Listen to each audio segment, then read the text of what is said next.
Hey there. So apparently we're doing a stream today, I guess. Hopefully it's not gonna last for 5 hours, but if it will, I mean... Okay. You don't have to wake up at 6 a.m. tomorrow. Although I did wake up at 6 a.m. today and I slept for 5 hours. Had to be today when you were ready to catch the first plushie. I noticed how you weren't redeeming it, and I was like, no way they're waiting for me to switch scenes to be able to see like what's actually happening. Yeah, first second third is hidden since the last stream, because that's how it works. So bash stack was meant to like bring the redeem back as soon as I went live, but bash stack is down, or rather first bash stack is down, because bash stack website itself is working, but you can see this. No, you weren't. Nigel, you're a moderator, you have like mod actions. And like, okay, you have mod actions, you also have activity feed, or at least you should have activity feed. And well, at least you should have access to redeem history.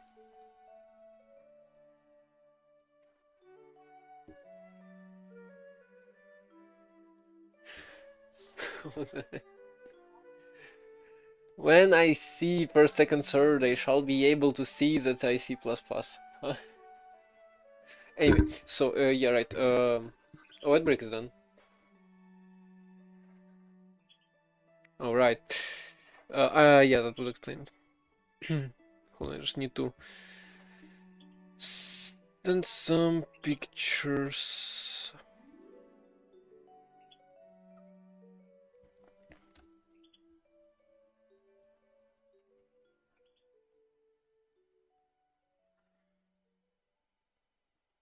Which I honestly don't even know why I need those.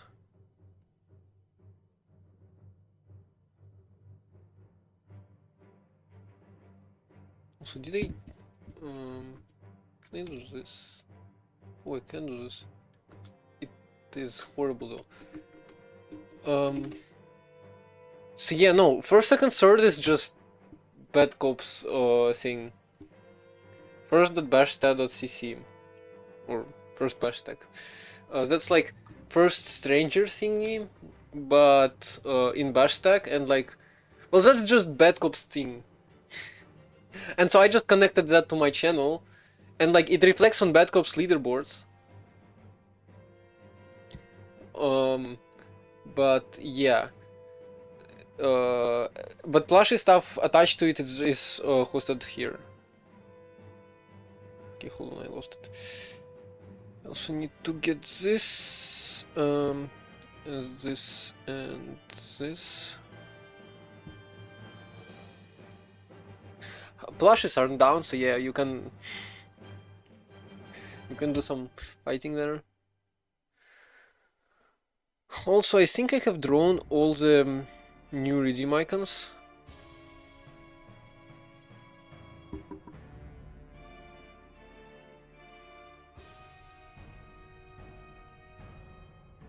Hey.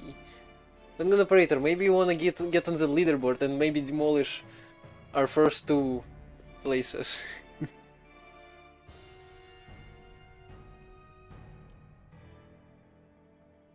So where am I meant to send that?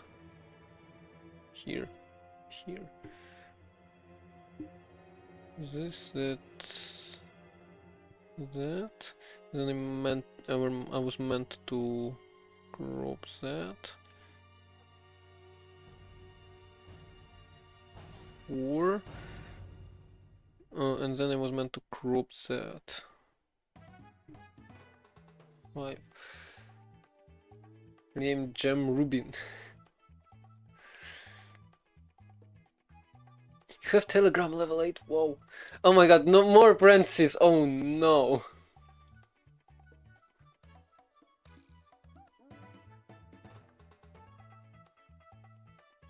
Crop that.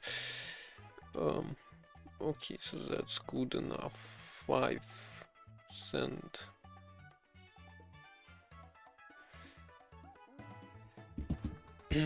Now, I was meant to also Wait. Why did it go here? Oh my god, what is this? Oh, it's Helix. Helix plushie looks interesting. Team should be sorted by level. Team is sorted by order. Yeah, maybe it should be sorted by level. But currently it's sorted by order, and that order, like... That's the catch order, and it's also the order that plushies are... So, like, name and rename will apply to last plushie if the name matches multiple ones. I'm pretty sure. Sort level is not in your team. Okay, so I was meant to check. Oh. Yeah, no, it's fine. We're fine. This. I mean, I can make it sort by level if you don't care about the order.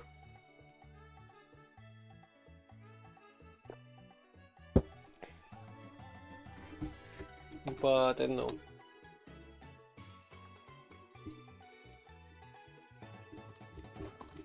I was also toying with skin shuffle because I'm drawing my team E. Because I was drawing my new skin. I was updating my skin. Because I hope an SMP is gonna start soon, which I'm gonna join. But yeah. Hey Cuckoo.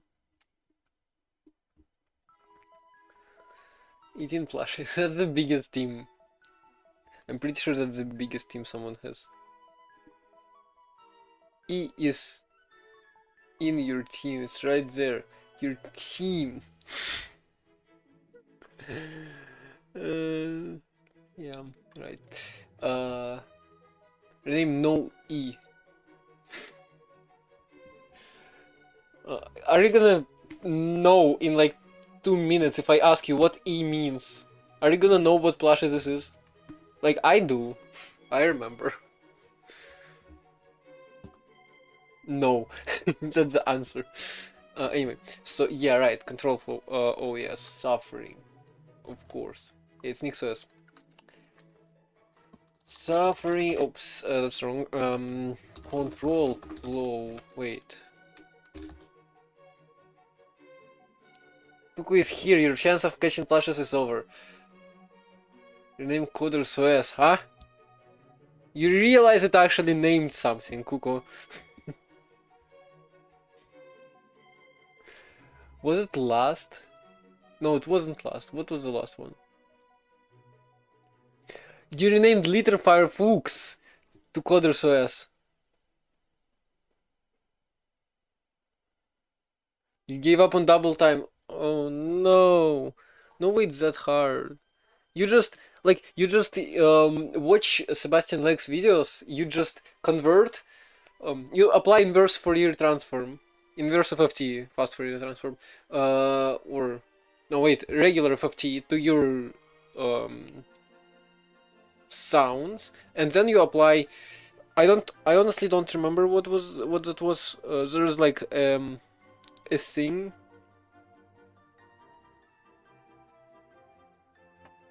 And like you apply it dynamically, you just yeah, convert. Need streaming sound API to have it seamless. No, you just need to bake half speed and double speed to all songs, like saved somewhere. You just like every time you export a level, you just generate half and double speeds. Yeah, you're not doing that. Why? That's called cache.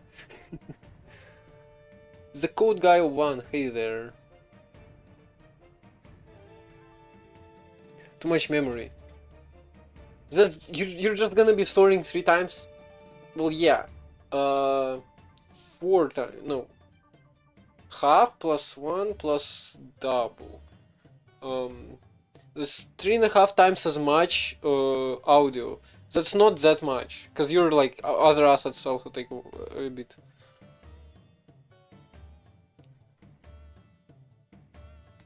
But I mean, yeah, if it's that difficult. I mean, can you just, like, if you want double time, can you just, Majority was. I mean, yeah. Can you just chop it into like 100? Well, okay, maybe 100 mils is too little or too big. Chop it into like 20 millis segments. Then so for double time, you would stretch those 20 millisecond segments. Or no, actually not stretch them, but you'll just interleave them. Crossfade or something the borders, and that should give you something that's like double speed but preserved frequency. Although frequency is lower than what, 50 hertz are gonna be doubled anyway, but who cares, right? I mean, that's how, like, I remember a video of a guy doing pitch changing on an Arduino. So like a guy made basically a mask that would use a microphone and a speaker, and it would in real time change your pitch of your voice. If anyone wants to add streaming sound API to Gang, oh right, streaming in Gang. So that's what I mean, shouldn't be that hard, right? But yeah, I have those things which are horrifying. But yeah, I actually kind of thought about this a little bit. So we're meant to hear. So instead, yeah, we ignore everything, and when there is a jump, we just start the state machine and call current state 0. Wait, no, it's too early for that. Actually, this.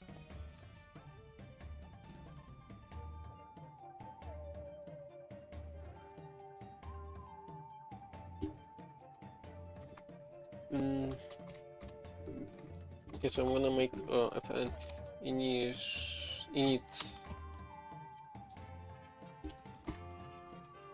self. So in order to init,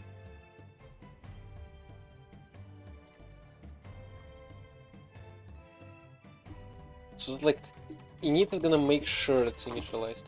If it's none, then state var is gonna be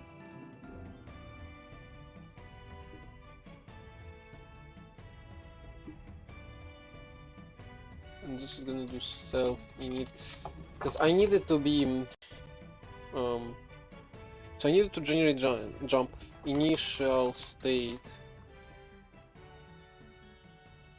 So we're gonna have initial state number. It's gonna be usize, by the way, currently. So we're gonna pass an initial state number to it, and well, if we have conditional.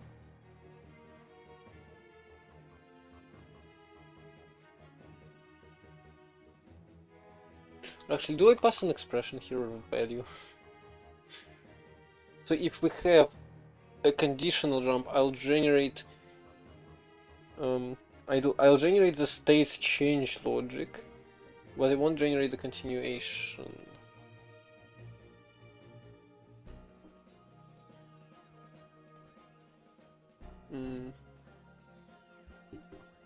Let's just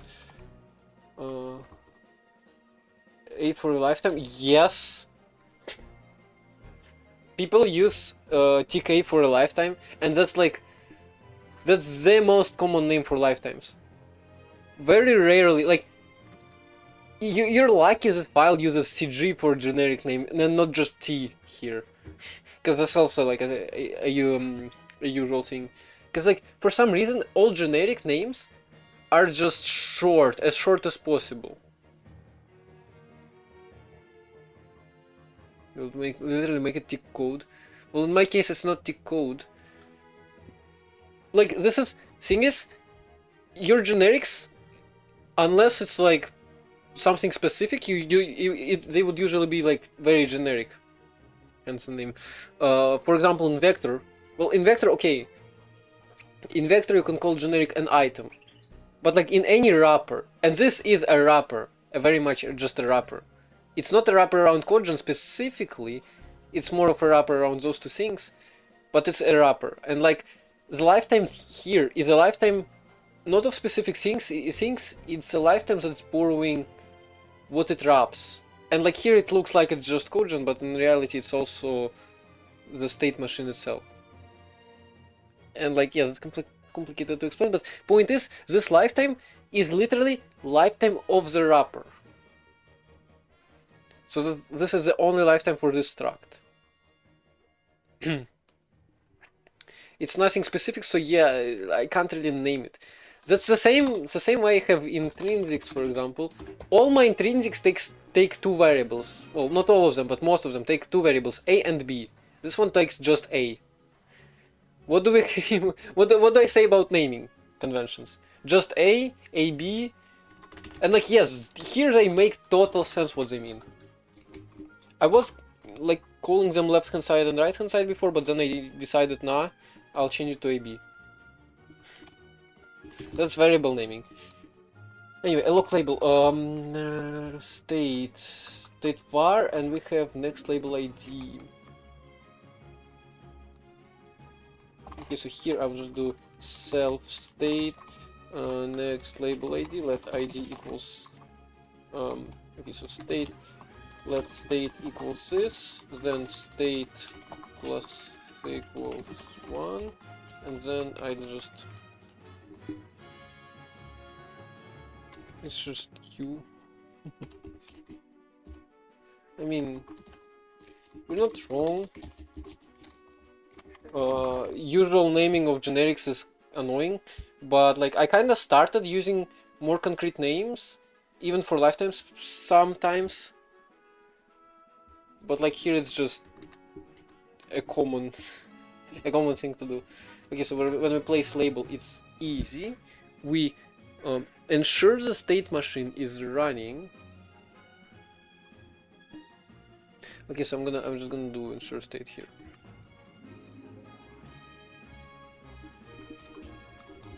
Ensure state machine. So in here I'll self ensure SM, and the initial label would be state would be this state.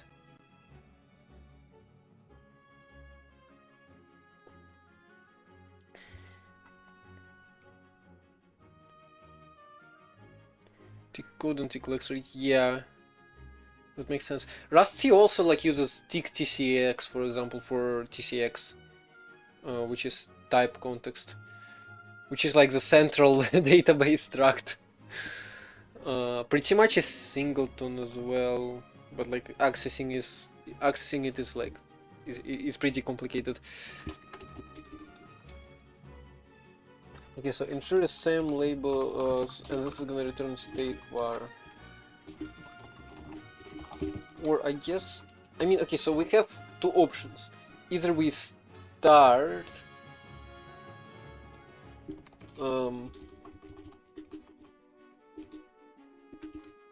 off you go now. You got like code to do. Go ahead.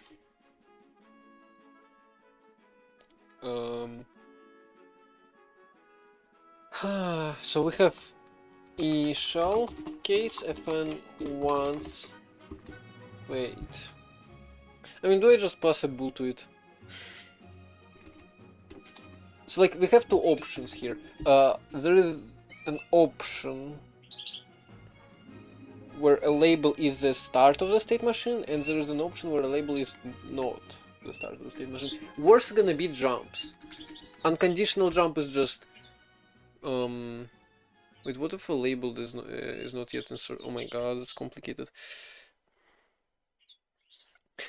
Unconditional jump at the start with the state machine will just force to ignore all the code afterwards until a label. Conditional jump will...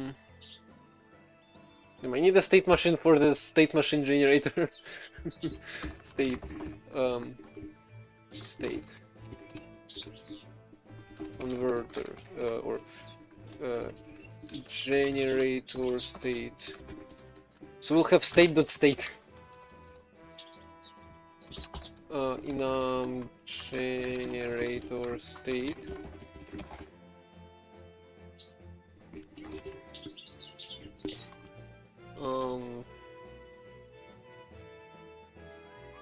Stateless or none. So we haven't started the state machine.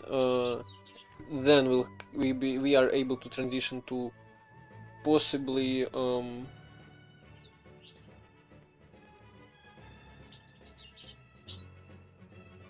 well, I mean, we really have two options: where we don't have a state, and where we do have a state.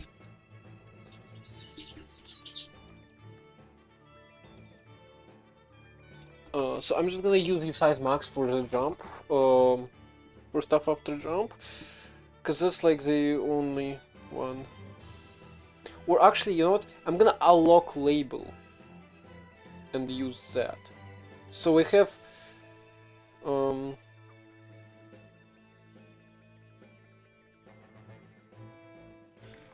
we have ensure Sam. Ensure Sam is gonna take next label, or hey, Tetris.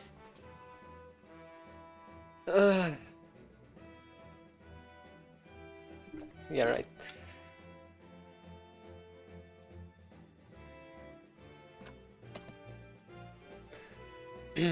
So let's change the category for a moment. It's barely even started.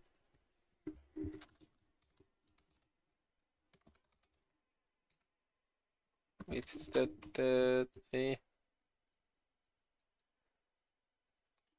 it's Tetrio.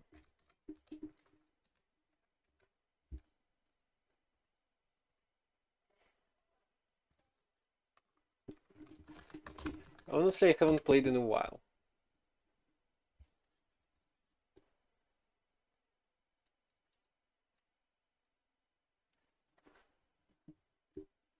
Loading SFX. I assume you have no preference.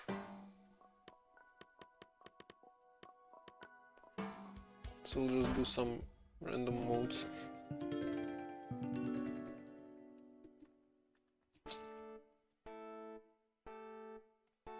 And to wait, what buttons do I use? To remind, I am still just waiting on if you want a continuation to the story I've been telling last stream. You just gotta redeem it. And why am I in such a bad position? Wait, no, this is gonna be horrible. Wait, this is horrible.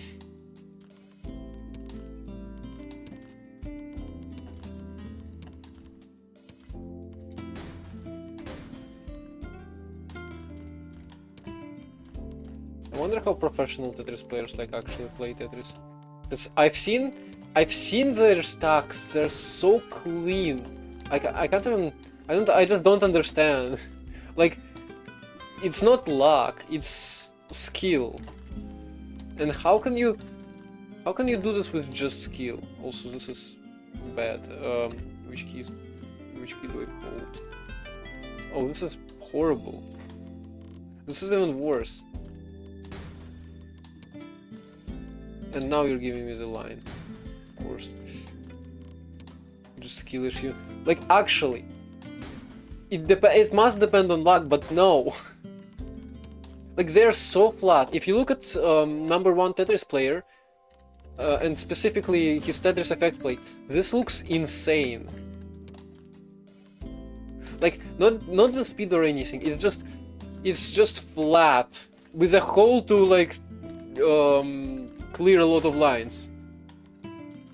I mean, yeah, I guess you should memorize all of the things, like where here I would clear the line completely if I had clear lines completely. So I guess you should memorize that, but I feel like that would still be not enough.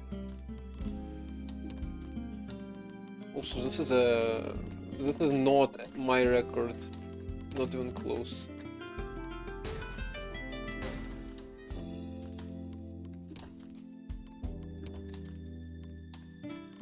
Like this would be Was a mistake. Actually, was it?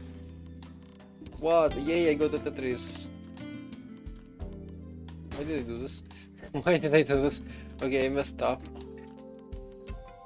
Wait, I can place that here. And that goes here actually. Story time. I cannot tell a story while I'm playing Tetris, to be honest. But yeah, we'll get to that.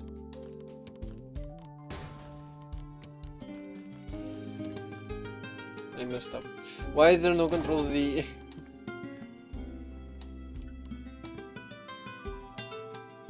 Little, actually, yeah. That,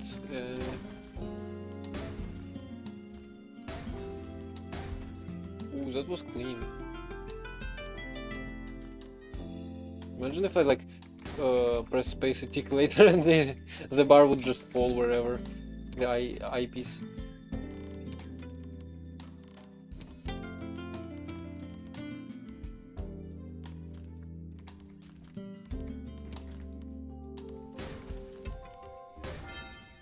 Finally! Oh my god, that took a while. Personal rank number 4, that's horrible. Last PB was 4 months ago. 30 seconds behind. Yippee. What was that? Okay, so I'm gonna play Blitz and then I'm gonna get to the story time, I guess.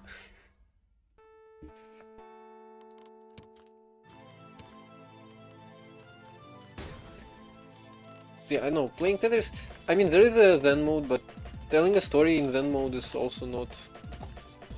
I feel like that wouldn't be ideal. Okay, so am I going for lines or am I going for score?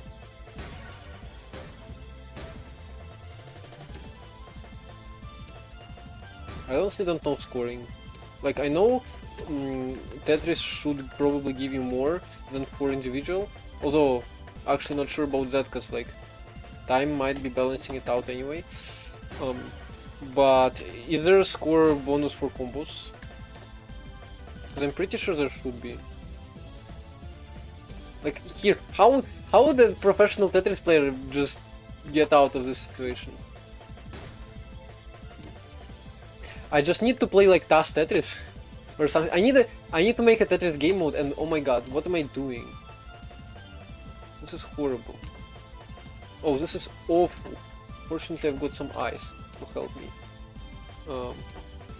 I can do some big clears here. It's fine. It's fine. 41. Please just be lucky. Let's go, we're lucky. So yeah, I should make a Tetris game mode where I just... Oh my god, what is this? Come on. Where I just like...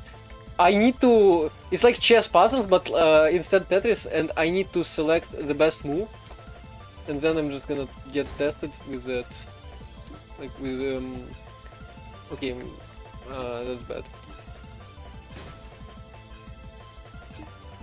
No, I'm not getting any clears. I mean, personal rank number 2. Almost 1,000 points. Like, how many points did I get? 12,000. I mean, 1,000 points doesn't sound that much. Like, that much. But that's a bit. Anyway. Why does escape not work here? So yeah. I guess escape is just keyboard controls. So yeah, anyway. Yeah, I gotta make like Tetris puzzles where it's where you see a situation and like you need to do a Tetris move. So like place a piece somewhere. I just do it, and then if I did the best possible one, it would reward me, or like not do anything. And if I did a worse one, it's gonna say you did something wrong. Do it again. Like, that I feel like that would be useful, honestly. But yeah, I don't know. I don't want to get stronger at chess. I don't know if I really want to get stronger at Tetris that much. So yeah, anyway, we're switching to IRL, wait, to just chatting now. What to stream, and also like since Bashtak was down, I'm gonna give you some plushes. Here are 3 plushes. Those are not as strong as like usual. Those are not as strong as your usual plushes, but as your usual first, second, third plushes, but that's what they can give you. Wow, immediately. Those are weak! You should be catching them, not destroying. Because like they're not gonna give you any XP. Or yeah. Unless you like... Unless you wanna... Dude. No, those are too weak. Unless you wanna like level up lower level plushes. Too strong. Yeah, you need... Like, that's the thing, you need to have a plushie that's weaker so that you can catch weaker plushes. Level 5 to 8 to like 12... Well, 12 no, 12 is too much. 5 to 8 usually is probably the best for catching. Because you can get somewhat of a fine-grained control over how many HP plushes have. Kukos on 23 plushes, 3 plushes in the lead. Nigel missed it. Anyway. Simic but Rust. That's not at all. I would have probably called it Node.js but Rust. Like Node but Rust. Because it's NPM but Rust. Because like it's more of a package manager and not only a build system. But yeah, anyway. So you wanna hear a continuation of the story about a mad scientist, some coffee, a squirrel, and many other things. Do you? Do you? Don't you? Pip but rusty. Story time was already... Is there no cooldown on that? Huh? Okay, there honestly should be cooldown, because like I wouldn't be finished at that point. No cooldown. Huh. Okay, that's gotta take long. So renaming the stream. Hold on, I need to go at the cooldown, because like there's no point. And even for stacking redeems, I have a cooldown to make it more interesting, so that you have to wait until the next one. I guess I didn't expect this redeem to be any popular. Cooldowns and limits. Let's set it to 15 minutes. Writing a book. No, currently I'm telling a story that's already written in a book. And in fact, one of the people who is very related to writing that book and directly participates in writing another one is in chat, so you can ask them. Anyway. Patrasti Gridal RS. Okay, that's worse. So, yeah, right. Last time I ended when our main character, Mr. Kamijar,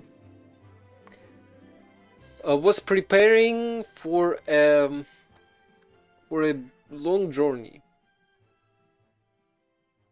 to get some metals in Rubidium Incorporated, which is a company located in, spoiler alert, Africa.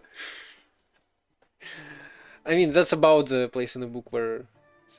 A shiny purple glowing rock. Yeah, right. Exactly. So, they managed to make a rock shine and, like, glow. And, like, well, they managed to have... Where's the glowing purple one? So they managed to make a rock glowing purple, basically. There was purple glow around it. Those are scientists, and they decided, that's a quick rundown, they decided they want to repeat the experiment, but like differently, and so they needed to rebuild the machines that are gonna be able to repeat those, repeat the experiment, repeat those conditions. Overpriced lights. Well, you'll see what you can do with it. Apparently, there are many people who actually were interested in that technology, but we'll get to it anyway.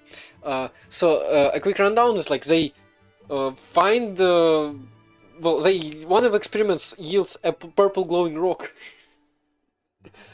And they decided to repeat the experiment, but for that they needed like precious metals, specifically wolfram titanium alloy, which according to the book can only be found in Rubidium Incorporated, a company that's like that's the only place on the planet where you can find it, where you can buy that, and that company is located in Africa. According to the book, again, that's not that's not how it works in reality. Although some IRL places do actually appear in the book. Anyway, main two scientists, which are Dr. Wilson and Kamijar. Dr. Wilson is working on like actual schematic and mechanical parts and magnets, and Kamijar went home from his lab and started preparing for a journey to Rubidium Incorporated. Yeah, that's where I pretty much ended it. So he got home, and now he's preparing. He's trying to decide what he's gonna take with him on a journey. What items will he need during that long journey. So he decided, and I am a little bit skipping stuff here because this is gonna take forever. So he decides, just chatting, yes, I'm just telling a story. I wonder if I like actually change the title to telling a story, what is something gonna actually like change? Is it gonna impact anything? Anyway, so just underscore and then there's just colon underscore colon underscore colon chatting. Anyway, see ISO. So see we all, huh?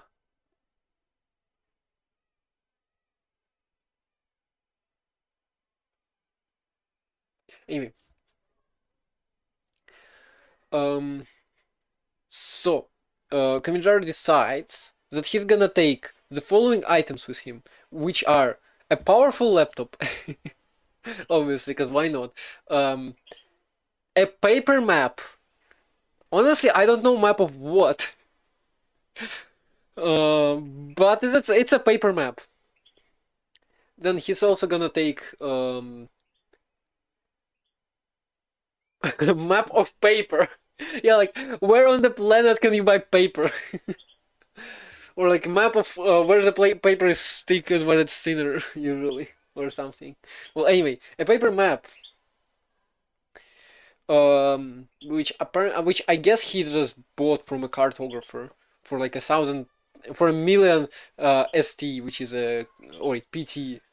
I mixed them up. Oh my god, which is a currency. Anyway, so a paper map, a notebook, or a notepad. Like, what do you call those actually? I think where you write notes. A pencil. Some extra clothes. Then he's also taking. He was unsure whether to take a gun to like protect himself, but he decided against it for some reason. Like, no way, on this long journey I will need a gun, right? So then he also took okay, so the most important or I guess not that important part is he also took a bottle of gallium, which is a metal, and that metal can actually dissolve aluminium. Or, well, I saw YouTube shorts about it, YouTube short about it, and that's why it's in the book. Anyway, so he decided to take a bottle of this precious metal. Well, it's not that precious, but yeah, for whatever reason, I don't know. Maybe that would help with transporting titanium, wolfram titanium alloy. I don't know. But yeah, so he took all those things, he packed up, and went to bed. Then he woke up the next morning, said goodbye to all of his family, and went on a bus. The bus was leaving very early. So this bus was meant to get him to the train station. And the bus was leaving very early, so he had to wake up early, obviously, and he didn't have time to properly have breakfast. So when he arrived at the train station, and since the bus was so early, there was still time before the train arrived, he decided to visit a cafe. A cafeterium. That's what you call it, right? And what was it called?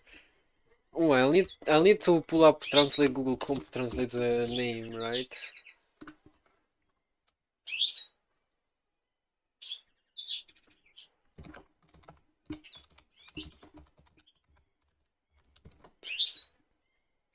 No results. Well, okay, approximately I would translate it as vanilla luxury.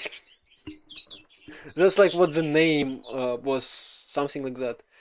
I'm pretty sure. So he enters this cafe, and he decides. So he decided, like, I'm drinking too much coffee lately, so maybe I don't. Maybe I don't order coffee this time. And the bird is singing. So yeah, he decided against coffee this time, to have some variety. So he went. He started looking at the menu, and like one interesting section was called Mario's Breakfast, which is actually a reference to one of my games, which none of you know about, but that doesn't really matter. And there was like a cup of gold tea there. Wait, a cup of gold coffee there. Yeah, in that section. But since he decided against coffee, he decided to instead take some hot chocolate and 2 brownies. Hot chocolate was too hot, and so he decided, while the chocolate's gonna be cooling down, he went to bathroom to wash his hands, managed to make himself wet, because oh my god, I don't know English words.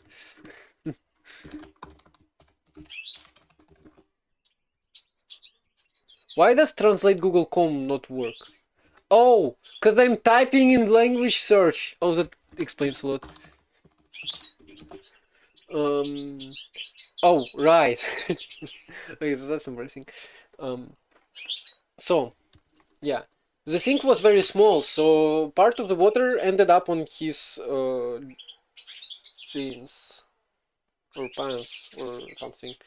Anyway, so that was unpleasant, but it wasn't that bad. So he went back, drank hot chocolate, ate brownies, and decided it was too sweet, and so he ordered tea. Some tea. He was very hungry, apparently, and even more thirsty. So yeah, he drank the tea and went out. I am pretty sure the cafe also gave him like an opener for what is it called? I don't know.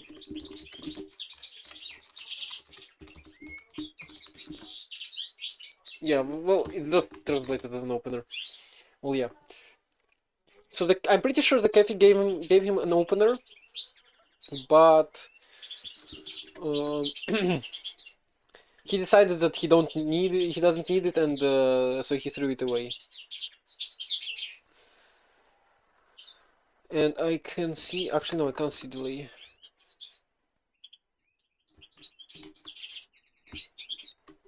It's just in post. So yeah, right. And, and that's me. And that's me telling it very slowly.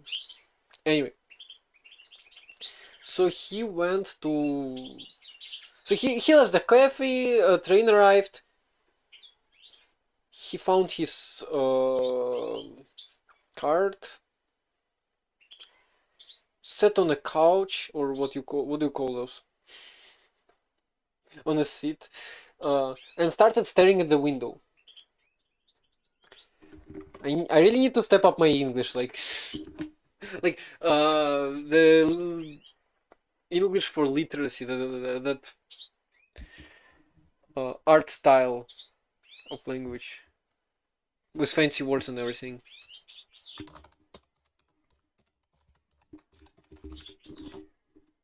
So yeah, the train started moving, and well, yeah, the train started moving, and Kamijar was staring out of the window at his city, or his town rather, the town he spent pretty much his whole life in.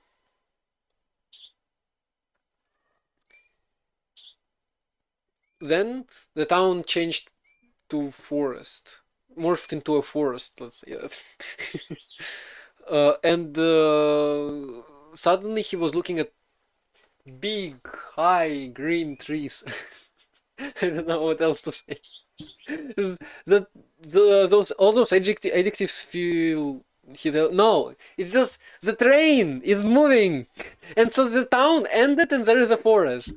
Like those adjectives are so simple. I feel like that. I feel like if my English teacher heard what I'm saying right now, she would be surprised at least, to say the least. So yeah, big trees, pine. I guess pretty much mainly pine trees. Although I'm not sure. I haven't mentioned which kind of a forest it was. And like he notices an important detail. Well, important. I don't know how important it is. I mean, I do know how important it is, but so he notices he notices a squirrel. Uh, its body was covered in stripes, orange and white. Uh, so yeah, the squirrel was not a usual squirrel because it was so fast. It jumped from one tree to another, fast enough to not get left behind by the train. And I wanna pull up Translate Google Com once again because it's useful.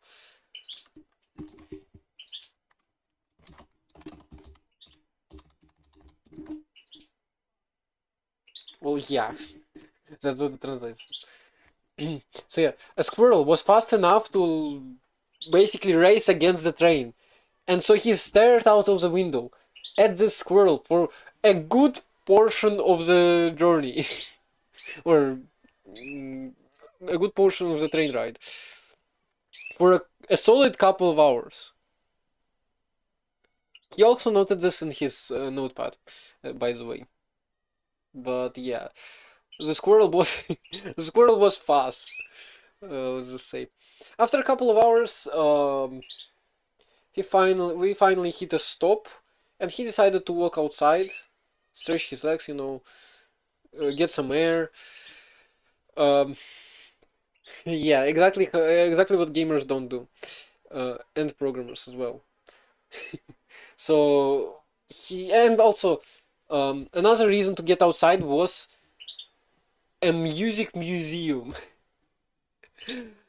Right near the stop. So he decided to like go in and see what's there because he liked music very much. Um, Multiple rooms were there. So the picture I had in mind when describing this museum was So like a little building, and like majority of it is underground for some reason, and like you walk a spiral staircase in the center, and there are just rooms around. Welcome back, Nigel. You've missed a lot. No, I was on the code. Look at the redeems. I mean, you can't see redeems. Look at the redeems. Uh, Tetris 28 minutes ago. Story time 24 minutes ago. 25 now. Story time 18 minutes ago. Story time 18 minutes ago again. That's when I realized story time doesn't have a cooldown. So that's not fixed. And we're still on story time, and we're gonna be on story time for a good while, I guess. Although, I mean, I honestly don't know where to stop there. We'll see. Okay, I guess we're not stopping. Ban that guy. I mean, okay, not joking. But, yeah. So, let me get back to this. So, And, yeah, Nigel, do you know the story? Were you there yesterday? If no, I would suggest watching that part, because you will not understand. Hey, that's a cool wallpaper. Thanks, I stole it directly from Ubuntu. Oh wait, not yesterday, then a day before. Hey guys, over on the YouTube side. So yeah, a tiny, it was late. It wasn't late, it was just long. I mean, okay, no, it was late. But it was also very long. It lasted for 5 hours. During the last stream, multiple other streamers started and ended their streams. While I was just live there all the time. Anyway. So, a quick side note about this wallpaper. So, my friend had Ubuntu, which I might have nuked later, but yeah, stuff happens. And so he had this wallpaper. And I was like, wow, that's a cool wallpaper, and I really like it even now. And so I asked I asked him to send this wallpaper to me, because I was not able to find this Ubuntu wallpaper on like Ubuntu Wallpapers website. So yeah, now that's what I'm using instead of the old cropped Pokemon screen, because that was kind of old. Anyway, back to the story. So our guy, Mr. Kamijar, went went into the museum and started descending along the ladder, or the staircase, I guess, the spiral staircase. On his way down, he was entering rooms and seeing different things, different musical instruments. Two guys who were playing what was it? Violins, I guess. Or so there was surely a room where one guy was playing a piano and another was accompanying on a violin.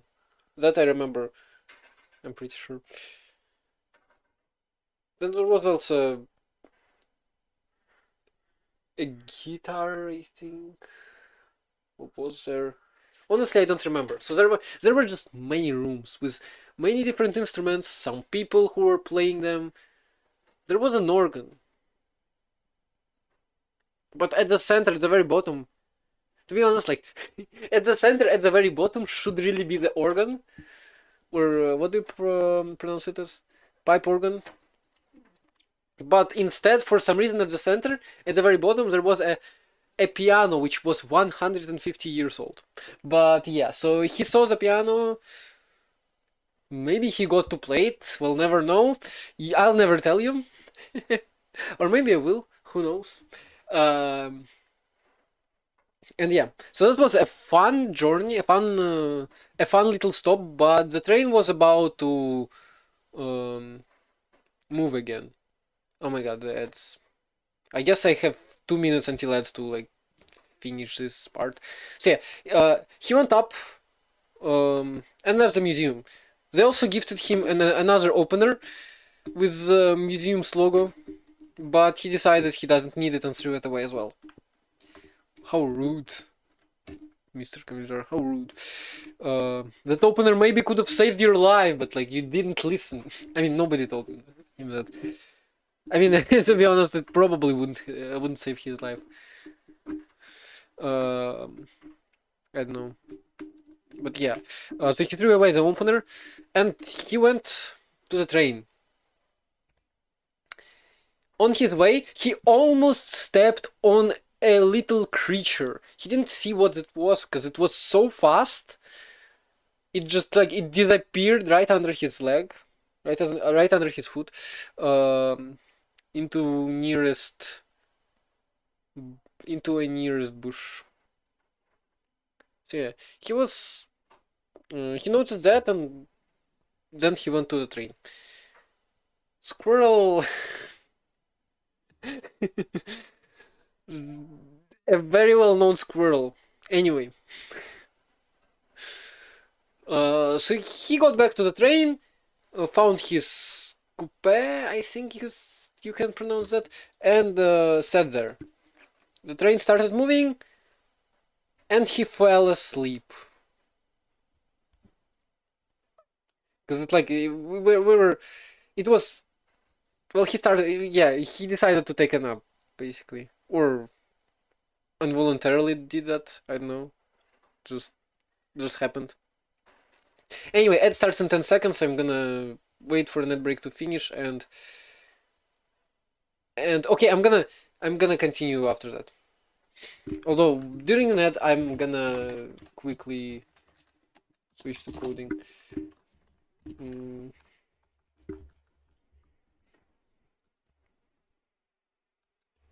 So after the jump,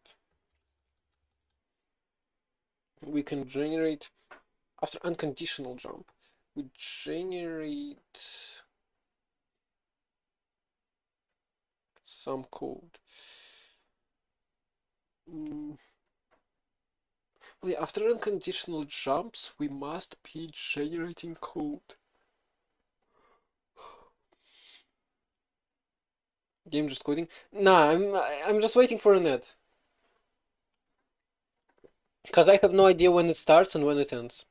I mean, I have an idea when it starts and when it ends, but it should have started already. Or did it end already? No, it hasn't. Yeah, there we go, it started. No, we are just waiting for an ad.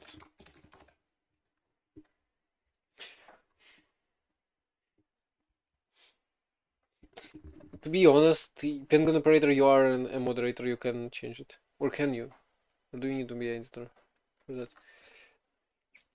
So for a label, we just start a new state with this label. For a jump, for an unconditional jump, we just change the state and continue in the current state. Although if the state machine wasn't there, we have a lot more to do. So we create the state machine and immediately jump to that state. And also actually we create another state, I guess. We create a blank state. So if it was any kind of jump, we create a blank state, which is the starting state. Yeah, right. Initial, so we'll do usize, or I guess label. So initial state.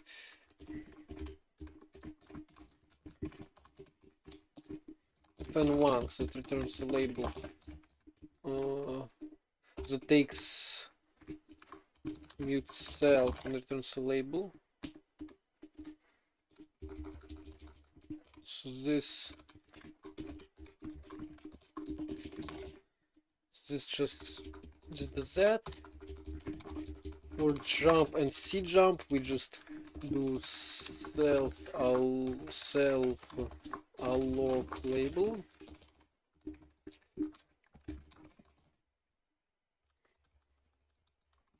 And so like here I don't really care. So that was initial state, and then we have our non-initial state. So I guess I'm just gonna do this instead.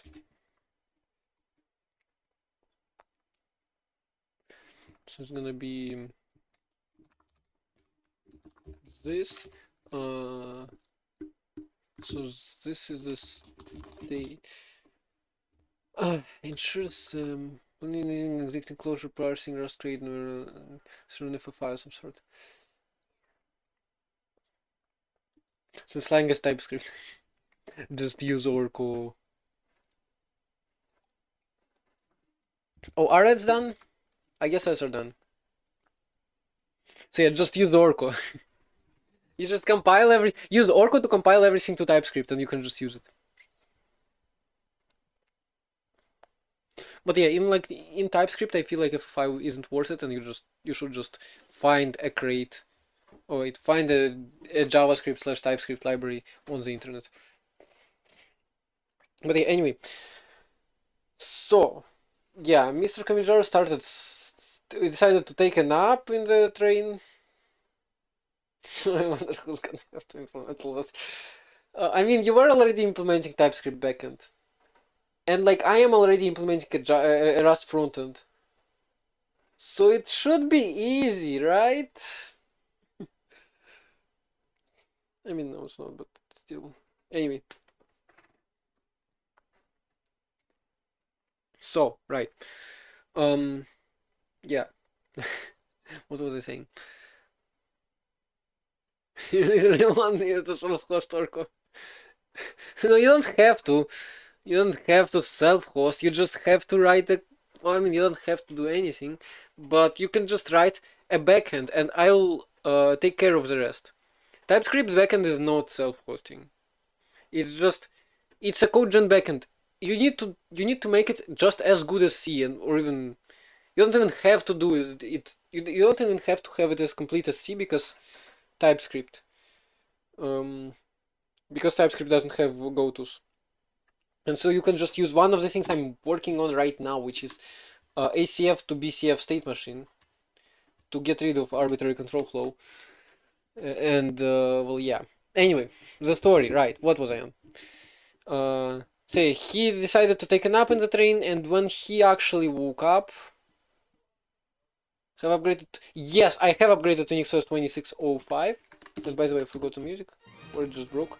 And I noticed this. Godot now looks amazing. And I also noticed OBS has the bars. So those changed. This has changed.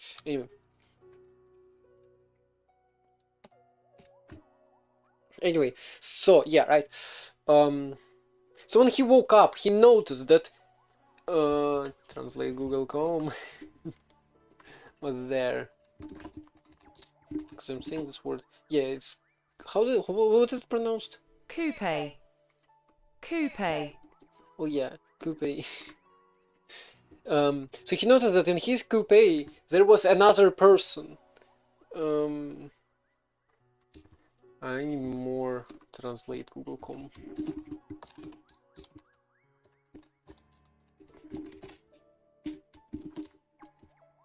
Okay, those adjectives, I have no idea what they mean. Sloppy, I mean untidy. Untidy, I guess, fits him. So that was an untidy man with a beard and everything, and yeah, he was just an old man. I wouldn't say he's ugly, but he's just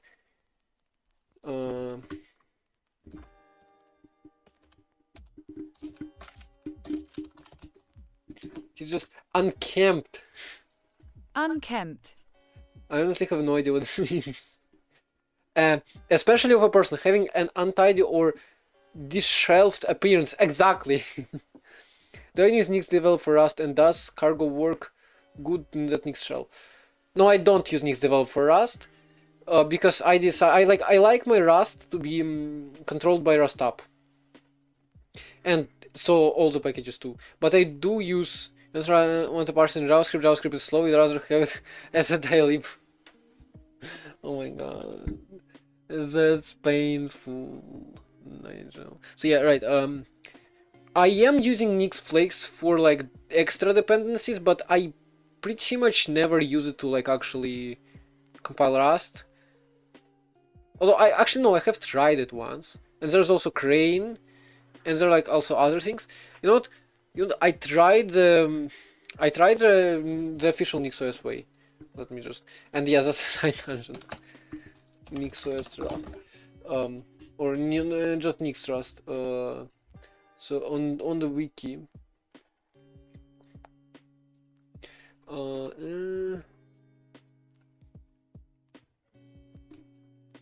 packaging Rust projects here. Build Rust package. This seemed to work nicely, somewhat nicely.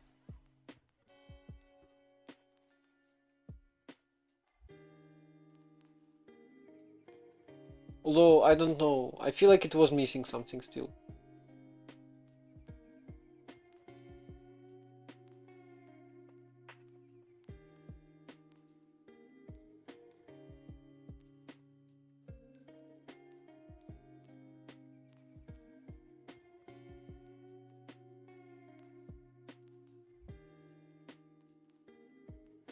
But yeah, I don't know.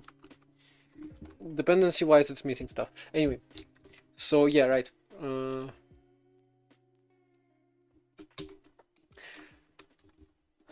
So pretty much an unkempt man was there, and somehow they decided to talk to each other. That man asked Kamijarov about where he was going, where he was having a journey to. And so Kamijar answered, I'm going to Portugal. What was the city? What is the capital of Portugal? How do you translate it to English? Lisbon, I guess, just... Whoa, whoa, whoa, whoa. Lil Fox was defeated. Lisbon, huh? Lisbon. Well, yeah. That city. So he was going to that city and then used a boat. Lil Fox, behave. Yeah, and then he was gonna use a boat or yeah, to get to Africa. And that man said that he was also going to Lisbon, or Lisbon, I guess it's called, it's pronounced, because his brother was there, was living there for a while now, and his brother had an electronics shop there with stuff, with like stuff. Yeah. And well, yeah, they talked a little bit, and then night came. I guess they slept during the night, and early in the morning the train arrived at a station in Portugal. Like, I'm tempted to say Portuguese because that's the language, but like, no, they didn't arrive in the language, they arrived in the country. So yeah, anyway, they arrived. Kamijar stepped out of the train, and well, yeah, he arrived. He was walking along beautiful streets of Portugal, looking for a hotel to spend some nights there because the boat wasn't coming soon, and I guess I should translate some more words to know.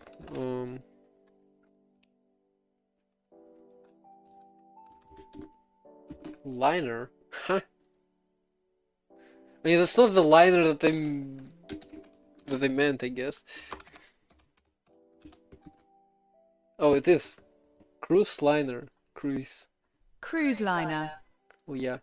If Nix packages are not managing Rust or other tools, how are they executable on a non-FHS compliant system?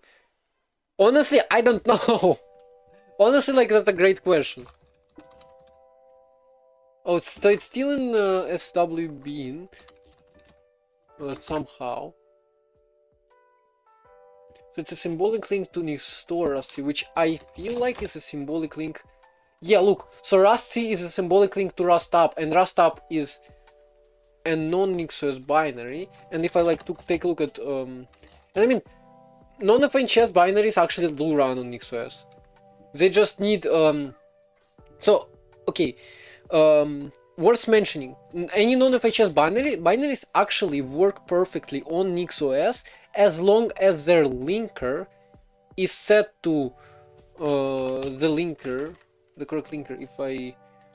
If I like take a look at local share or local bean, do you have anything?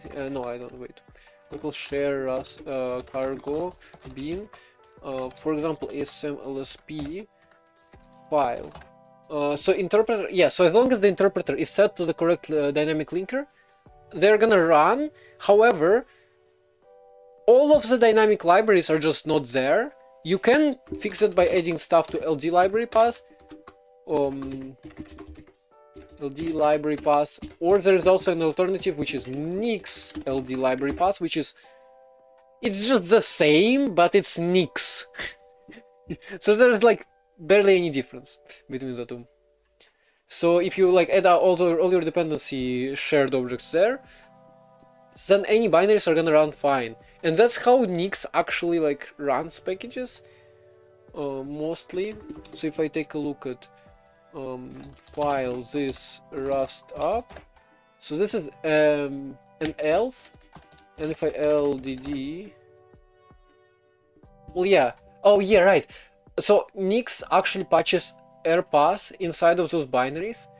Either airpath, which stores the path where to search for the, shared objects, or wraps it in a script that exports LD library path. That's how Nix works. That's how Nix like patches packages, and so you can run regular executables on non-FHS compliant. And like actually, NixOS is somewhat FHS compliant. There's a some Streamboat Rust with Nix would probably make a very helpful video. I barely talked through anything, but yeah. If we take a look at, we have /lib, although this is pretty empty. USR lib. Oh, well, USR bean exists. US/bean exists. It's just that those barely have any files in them. That's the thing. And yeah, like really, apps don't really care about FHS compliancy that much. They just, it's a linker. It's a linker and shared objects. And like other than that, apps just don't care about it. Apps just put config files wherever they want. So etc and home directories do get affected quite often. But /lib is just, it's a quirk of a linker most of the time. So like most apps actually don't depend on it strictly, and linker instead handle it. Anyway, so yeah, Kamijar was walking. So I am telling you, if I run rustup install script from their site, it will set up. Honestly, I don't know if rustup script will set it up. I mean, I can test it. I can at least check rustup. Let's go. I can check the script because they might have. Okay, so it's this curl. Curl into sh. Wait, it's into sh. So what does it output? I mean, actually, it might. It might. Oh. Wait, no, it might, because bin/sh actually is present. So it might actually work, but I don't know. Maybe the parentheses finished at rank 4. Wait, what? The game, the parentheses drive me crazy, or Lisp's driving crazy? Rank 4 is great. Friends drive me crazy. Yeah, they still do. They still do. That's fair. Number one in creativity. Wow. Well, good job. That's insane. That's insanely good scores. To be fair, that is a very creative game.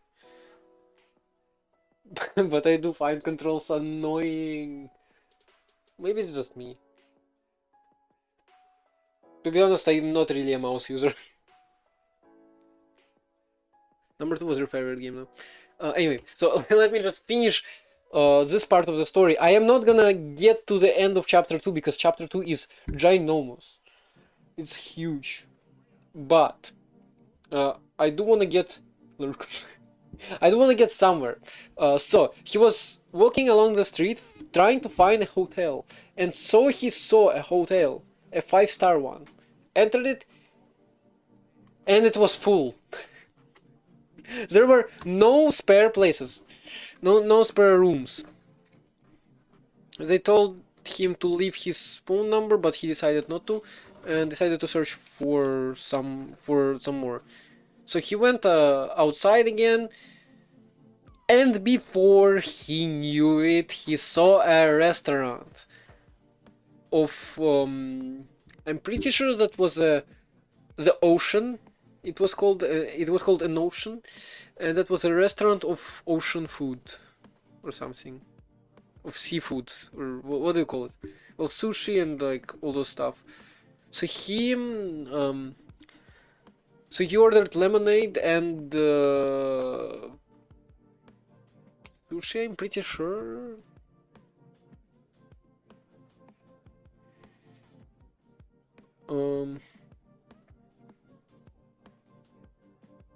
Yeah, so he ordered lemonade and sushi, I'm pretty sure. That cost him about 120 PT. PT is a currency, is a local currency. Well, local. It's a global currency because he's been paying with PT for, well, everywhere. So yeah, he ordered some food and started eating, and he heard... Well, first of all, he noticed a few men in costumes, in like... Well, they just looked weird. They were all wearing blazers and black and white and like... Yeah, usually you wouldn't see people just randomly like that. But like initially he thought that those were just usual people, maybe maybe having a dinner after like something serious, or I don't know, talking about something. But he overheard a few things. He overheard that Bruno, we don't know who that is, came back after his right hand was arrested and put in jail. I'm pretty sure that's what it said. That's what they said. And they were also talking about expensive metals with like that were like very difficult to obtain. And like Bruno was going to obtain those metals for some reason. And Kamijar was like, whoa, hold on. So he runs out of the cafe or a restaurant. Well, not really, doesn't really run out. He goes out of it, and quickly walks forward along the street. He was, I don't know the words.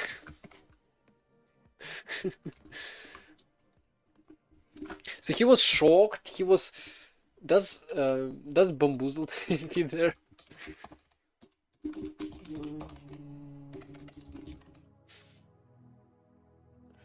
No, that doesn't fit. Well, I mean, he thought that somebody leaked some information. So yeah, he was just scared for his life because, like, for some reason, those people were talking about some crazy guy, and like that guy's hand was in jail. By hand, I guess they meant a person. Like under that guy in hierarchy. So that's some crazy person, Bruno, and he was like also going to get. He was also. Damn, I don't know. I don't know the words.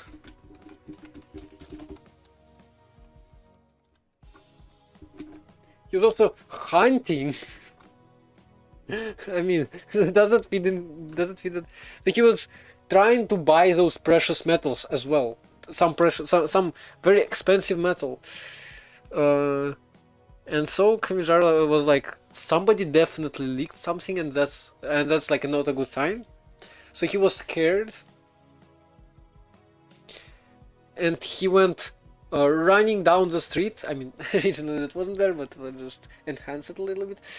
So he ran down the street and saw a hotel with a label. Do you call this a label? Rooms, 3 rooms always available. So he runs into this hotel, meets was that guy called? Did that guy have a name? Honestly, I don't remember. So the guy at reception who like. So he just that guy at reception. So Kamijara talked to him and was like, I need a room right now, and I need it to be incognito. So I need it to be like secret, hidden. Nobody must know. And that guy was like, okay, we have a room for you. And they went downstairs. They went downstairs into negative first floor. And that guy, that man led Kamijara into a room full of like random stuff. A ping pong table, or like is that what you call it? Well, some like I guess an air hockey table could also be in there.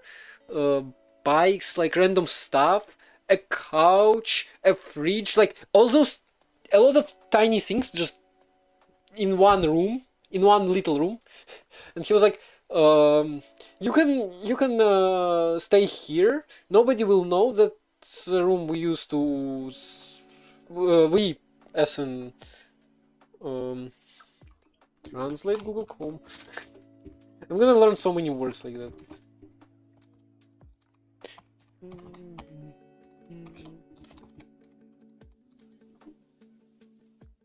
Oh wow. Service personnel. So yeah, we as service personnel usually spend time here like on weekends. But yeah, so and he said 1000 PT per night. So Kamijara was like 3 nights he paid, and he went to sleep there in this tiny room because he was like nervous, and so he took this opportunity.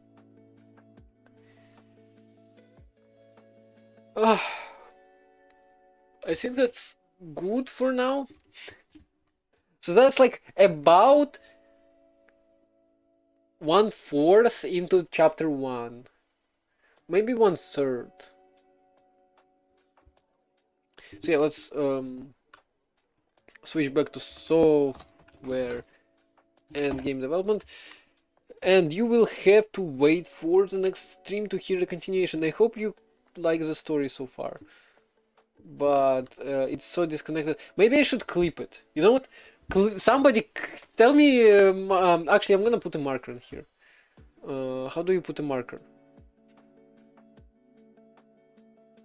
What is this? Clip that, rate, manage, predictions, goals, something. Add stream marker. Add. Marker. Can I move this? Sub only chat. Okay, edit quick actions. Move this here. Manage goals, string together, add stat, predictions, polls. Okay, good. Is hit inactive? Heat is also broken, huh? Well, it shouldn't. Let me test it.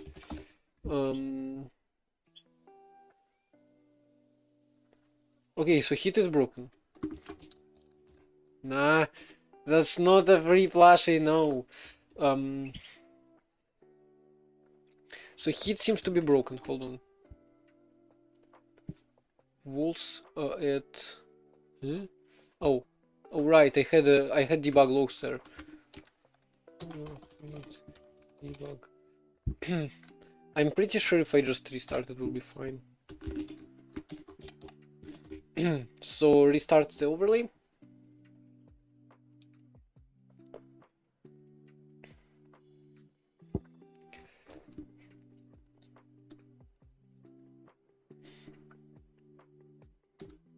No, it's asking me to authorize again.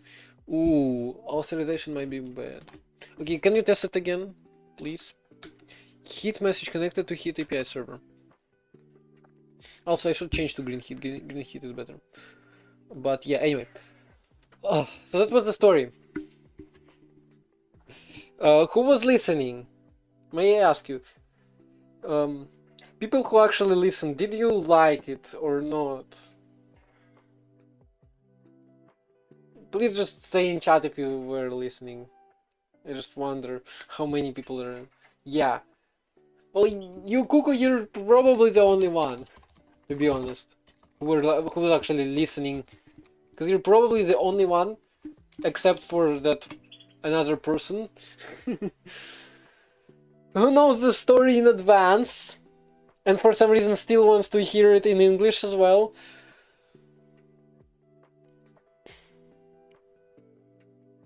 But 1 is better than 0, so yeah. And I'm also practicing my English. No, you're not gonna get more this stream. I can refund you. Or at least not right now. Not until like 2 more hours. Where did I click? Review requests. Shout out to Nigel for keeping the request queue clean and nice and easy to use and easy to manage. Story time. So I'm gonna refund this one, and I'm also gonna refund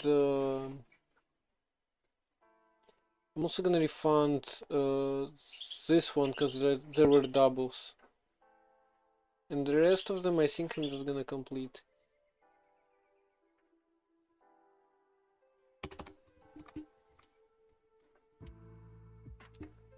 So yeah, right. Ensure state machine initial state from self to label. No, it's CG label. So here ensure some. Yep. Mosaic 0. Very good.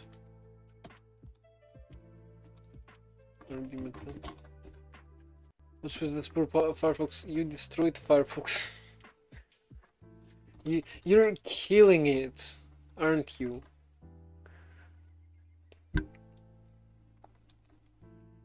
Okay, so I just need the case. Let me make this return multiple things. So ensure Sam would return a tuple of state var cg where and boolean whether it was whether the closure ran or not.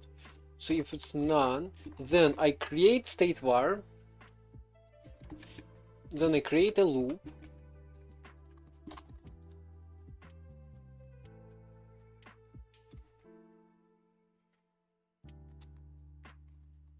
so I create state var, then I assign to it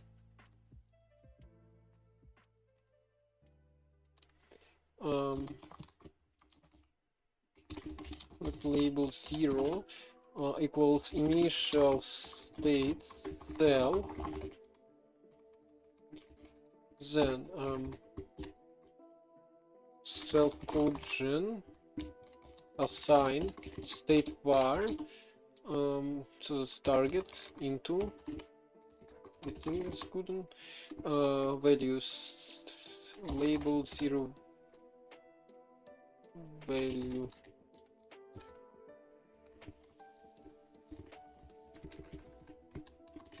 But label 0 value because just borrow checker. Self codegen. You can't value is label 0 0 s underscore integer size so something like that.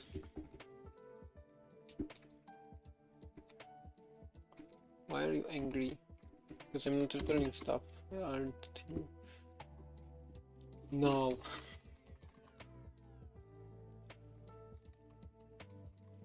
Okay, if let sum state var equals this, state var equals this, then state var true or false actually.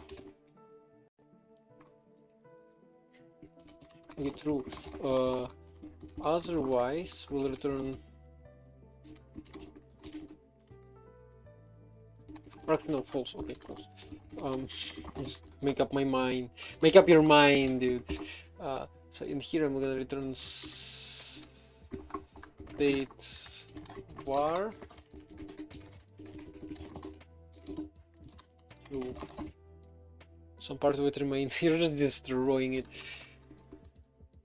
So here we create label 0. We assign state 1 the default labels, and we create a loop. So we start our state machine.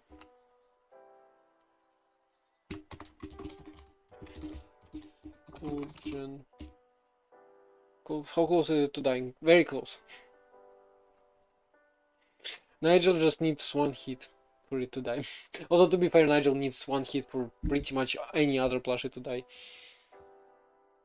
Almost any other plushie. Your Firefox is actually like strong.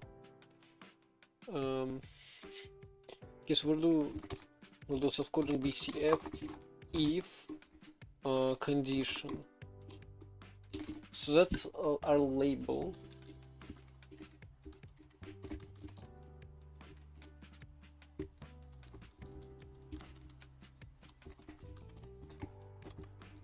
This is a move closure.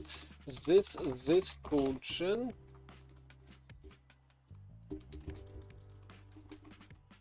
which is self. Actually doesn't have to be that. I think label 0 value self. No, I do need to give it type. Mute self. So if condition is or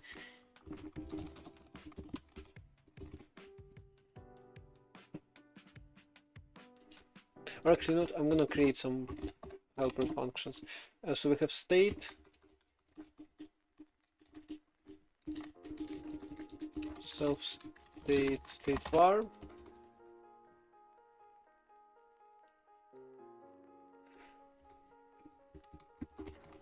self state var equals sum, and then it's return as well. So here we have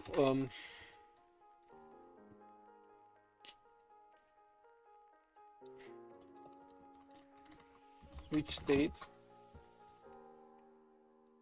or change state itself as state var cg variable to cg label. So let's change state. So maybe someone should put it out as me. Nah, it's gonna suffer. I mean, I don't want it to suffer, but I don't want to kill it either. So self-codegen assign state var into we assign a value value equals self code gen I const or u const rather. It's a u const, it's not an I const. It's not a me problem, it's a you problem. Value is label. I'm gonna call it label 0s underscore size, and then put value in here. So I assign value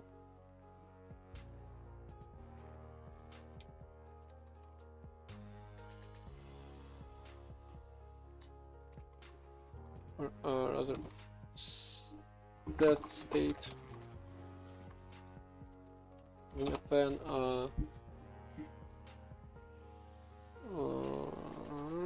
so I need a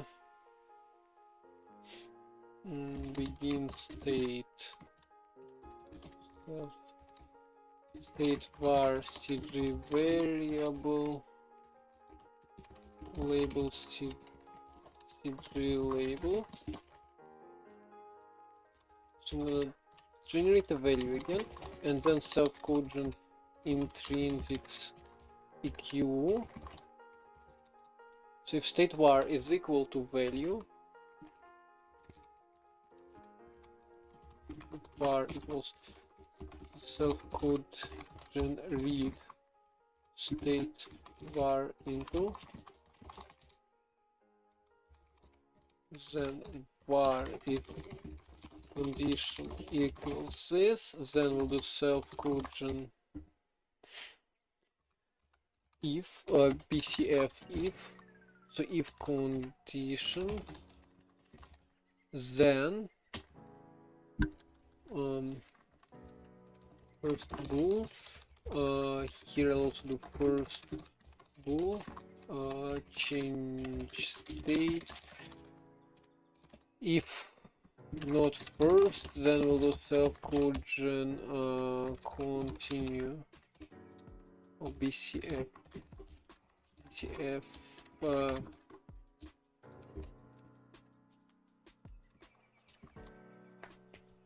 this is your state change, and here we do if not first, then we do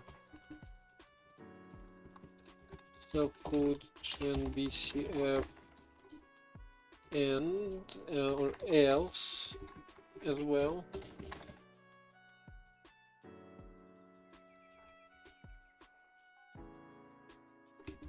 So I'm also gonna do depth use size. Hi Jax. Wait, TechSilver website is back? No way. Screen recording with on-screen automations finally done. Or annotations. I did this as automations. No way, TechSilver website is back. Wait. I haven't seen this for a while, and it also didn't look like that when I last saw it. Products. One product. Great. Where is Satan? Satan's gonna be back, trust me. Free software. All software is completely free to use, no subscriptions, no hidden costs, no paywalls. Free as in free. I mean, gotta open GitHub or something. Community focused. Yeah. Always free. Free software. Free. I mean, that's great, right? We're working on it. How we work? Discover, download, support. Great. View on GitHub. That's your organization. Satan Rare. That's it. Wait, projects. There's a project in the GitHub org. Like, I still don't know what projects on GitHub are. It's closed sourced. So workspace. TechSilver India's untitled project. Oh, that's a second project. You also closed the project. Oh wait, that's closed. People don't have access to that. We're using Jira. I honestly never use that. Okay, yeah, so I see nothing in here, to be honest. And also there are teams. I wonder what teams are. 3 teams. Glimpse, TextAware, that. You have organization. Wow.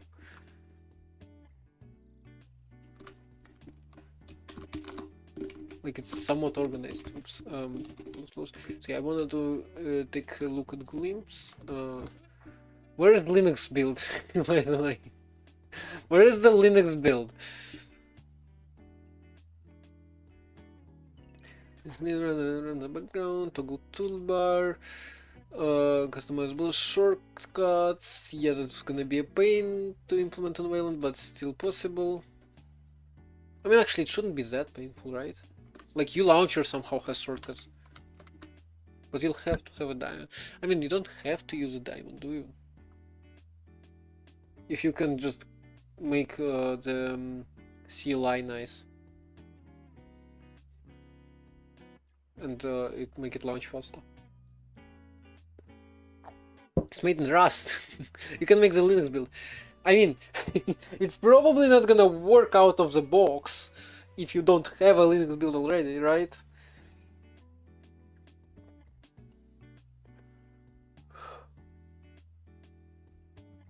But yeah, it's probably portable, like, somewhat easily.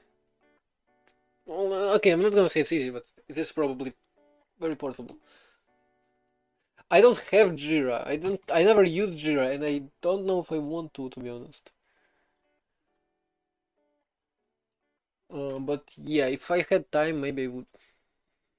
But as you can see, like I barely even work on Satan nowadays. But to be honest, I do have a lot of things I learned about OSs, which I wanna bring into Satan. So I will do a feature drop at some point, hopefully. I wanna make it work. I wanna make it alive. Were there any commits, by the way, when I was gone?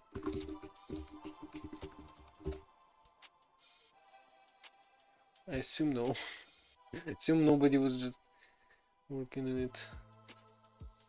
Yeah, last year. Paging. I don't even remember what we were. Completely dead. I mean, it's not completely dead. I don't even know what workspace is. Like, aside from meaning, like, space where you work. AKA an office.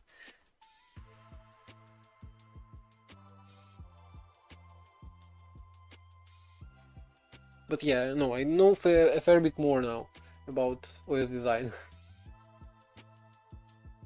Like Google Workspace. That does not tell me anything because I have never ever used Google Workspaces.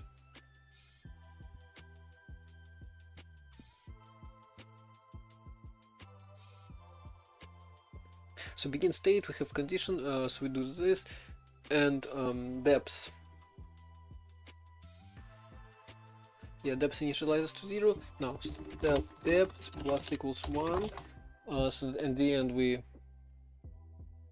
put enough else or ends.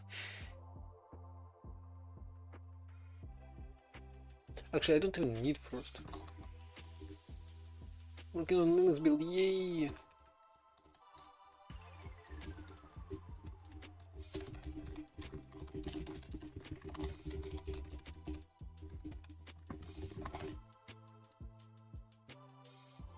Not gonna support Mac. Fair enough, Mac is a fair bit different. And you need to pretty much have a Mac to develop for Mac. Although if I had a Mac, I would probably take the task of porting a lot of software to Mac. But honestly, I wouldn't get a Mac for myself. But I mean, Mac Mini or something which with Linux on would be kind of nice to have.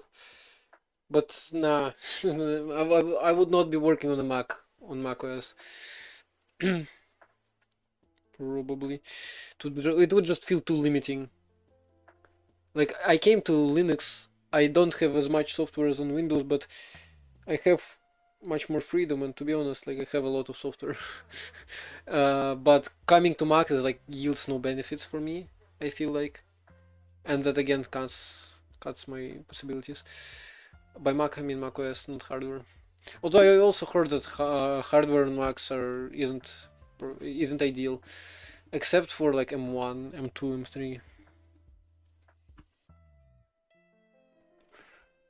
Let's make the kernel alive. Yeah. Should do that. It's proper project management.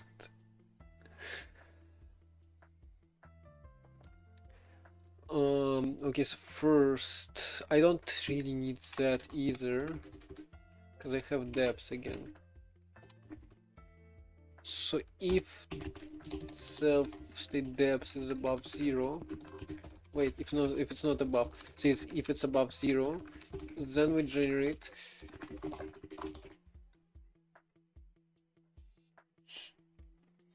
so then we start generating our, like here we do continue, yes, and here we do state, bring the old page back.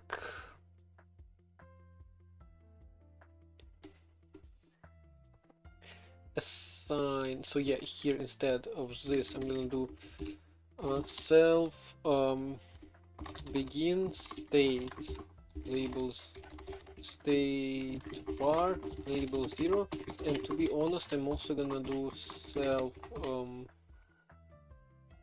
change state first, change state to label 0 and begin it immediately, so that's like first state. Then in here ensure SM, let this, let's state var initial. If not initial, then I need to do self change state to from state var to label, and then I can do the same thing here but different. Well, if it's not initial, then we'll do self. Actually, no, yeah, we'll do begin state as well. So we change state and then we immediately begin a new one.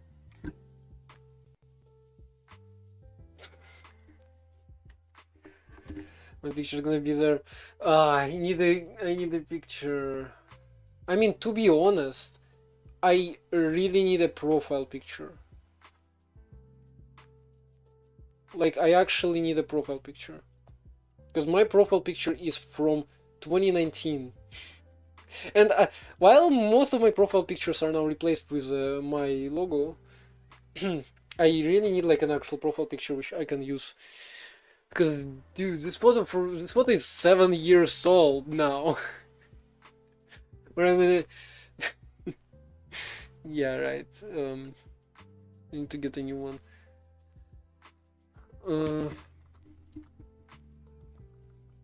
I just like, I don't know, this photo has so much character to it now. Well, I wanna change it because I'm not little. I'm not that little anymore. Anyway.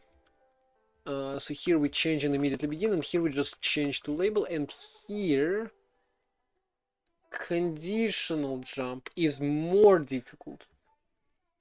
So regular jump immediately begins a different label. Self, welcome back. So we immediately begin a lock label here with a new label, and here we also immediately begin with self alloc label. So here we begin with a new label because this label is gonna be filled with dead code, if that is the case.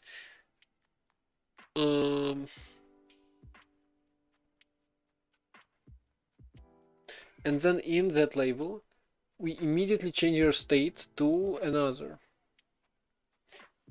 Although to be fair, there's probably after the jump there is probably a label. So after this jumps, there is, if there's a label, I would love to just, yeah. Not as hot here, fortunately. Okay, so here when we start, we do a regular switch. This I don't need anymore.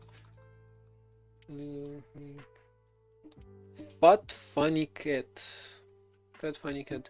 I am writing Orko, a project of my life, which is trying to so yeah, a project of this is a compiler thingy. It's it takes code as input, outputs different kind of code as output usually. Most of it is, well, it's mostly a source-to-source compiler right now, so it can compile Rust to C. That's best explanation. Sorry, I got 5 hours of sleep. I'm not really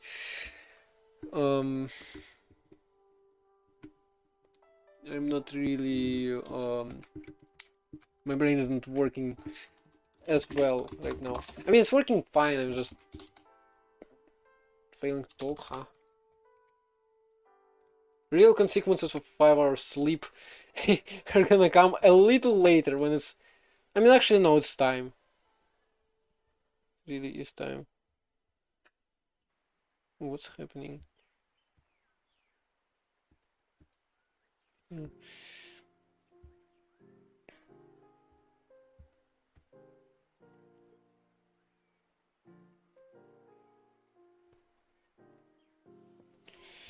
Okay, apparently I need another picture to send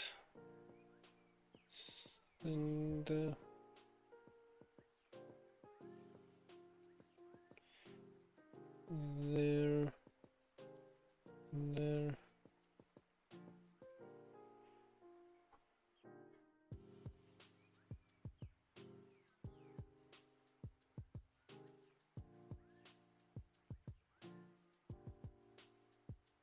There we go.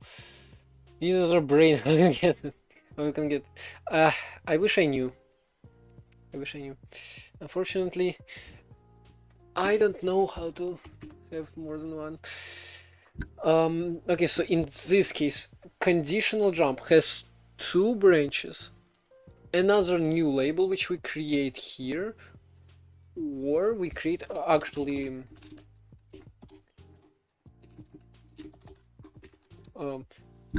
actually, you know, another new label, possibly. So yeah, here we will optionally jump to another location. 1 hour and 11 seconds of sleep today. Oh no. So yeah, here we jump to another location. So if we jump to another location, self BCF self code gen BC code gen BCF if condition, then I apply state changing code, and then self code gen BCF and how long have I been coding in general? Like more or less real coding from 2019, so 7 years, and if you include Scratch years, years when I was making stuff in Scratch, that would be from that would be almost 11 years, like 10 and a half, something like that. Well, actually, okay, let's, yeah, 10 and a half, maybe 10 and a quarter, something like that.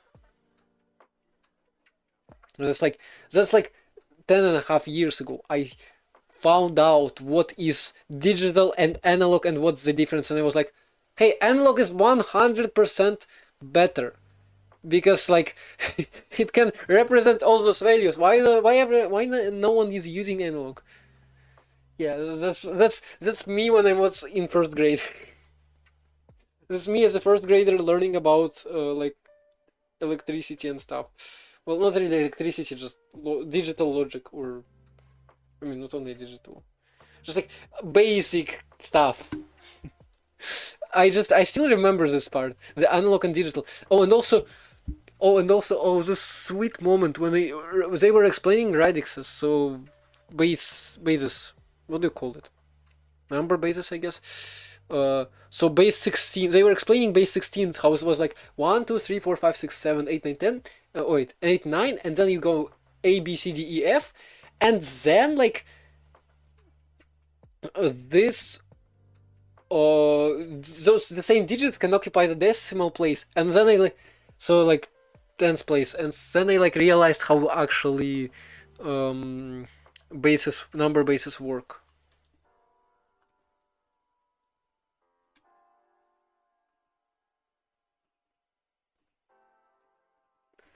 Why do I not have right click capabilities?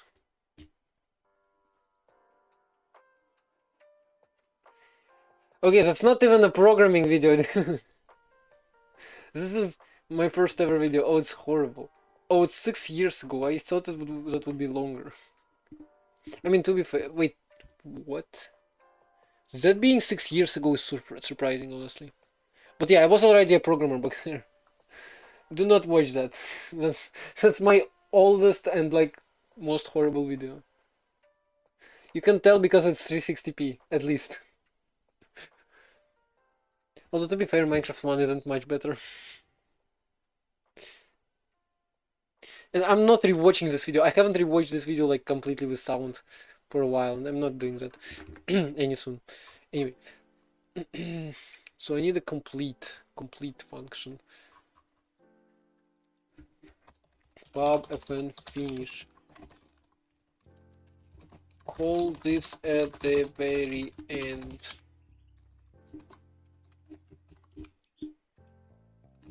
Self.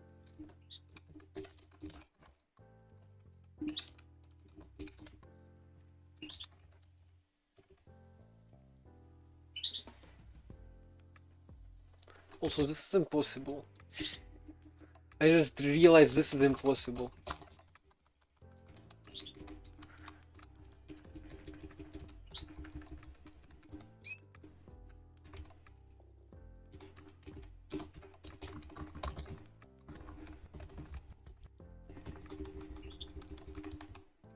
Okay, so I can do the same thing. By the way, lifetime A. Never used it. Oh. It's interesting.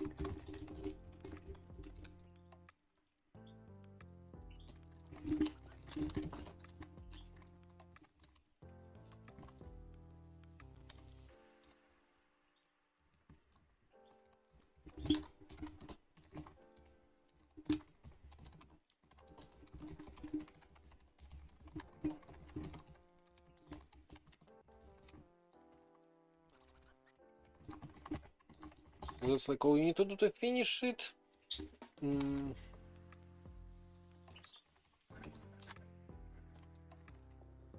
Gem.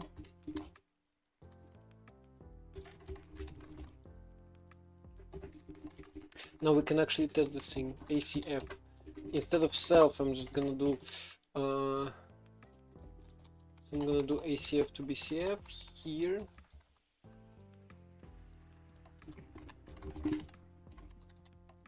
Just to test which is Orco ACF cogen impulse ACF to BCF state machine.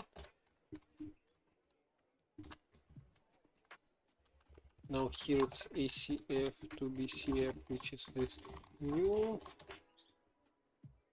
Now here somewhere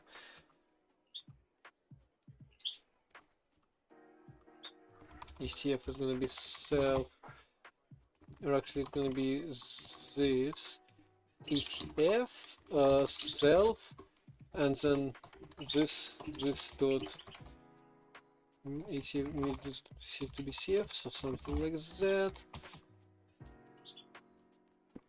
And then at the end, before this, we'll do that. That's gonna be finish.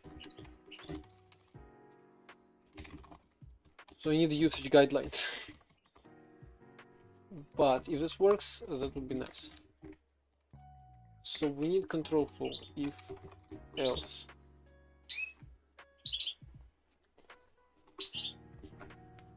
So this should yield the code without labels and go-tos, hopefully.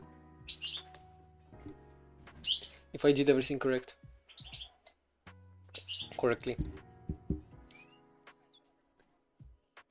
I can probably simplify it, but like, come on. And yes, we will run Clippy Pedantic on it today, I hope. Oh my god! Yeah, that's what it looks like. State equals 0 by default. So we immediately go to it, which is obvious because Rust. So if we take a look at if else, so we have our state machine, which is if n is below 10 or and n. Well, first we have initial n equals 5, then we check. So I think that's boolean check. So var2 if var2 is false. So if this check is false, then we go to state 4. Otherwise we go to state 1, and that's doubled.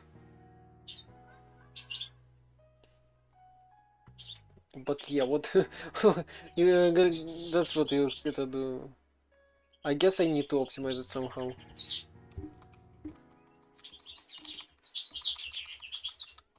Public unreachable bool. So like you have this unreachable bool.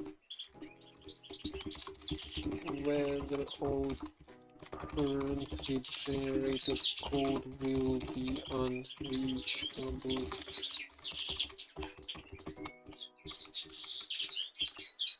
So here if unreachable, state unreachable.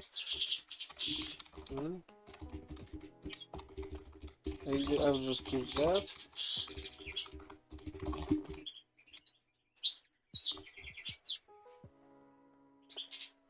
So in here,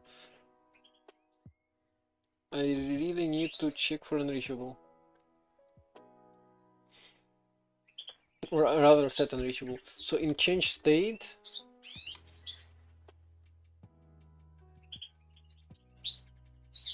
so we have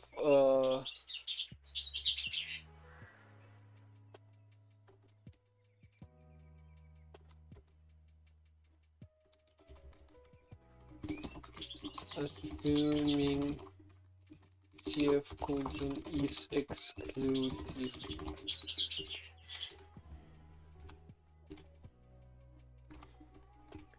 I mean, it's not fair to assume it's exclusive. Which language should you learn first?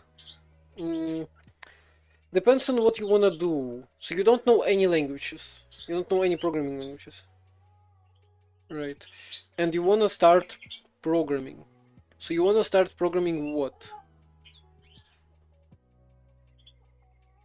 You wanna start making games, or you wanna start making websites, or you wanna start making apps, or you wanna start making scripts, I don't know. Mobile apps, tools, command line tools like Linux utilities, core utils and stuff. What else do we have? Servers, server backends, and infrastructure, AI and acceleration, and other things. Maybe you wanna design hardware, and then you should learn Verilog. Yes, that's to design hardware for FPGAs, for example. There's a hardware description language. So yeah, there are a bunch of things. Maybe you want to write drivers, or maybe you want to do embedded dev or like Arduinos and stuff. Depends on what you want to do. For anything, C is a great language. As a first language though, well, it depends. If you wanna questionable if you want to do game dev. Pretty good first choice, I'd say, if you want to do system adjacent stuff. Because, like, learning C as a first language is not a bad idea. Well, at least that's my opinion, and I have no idea whether it's actually, like, good or not. But, yeah, for more... something more friendly would be Python. Python is very nice as a first language. And, like, if you want to make games...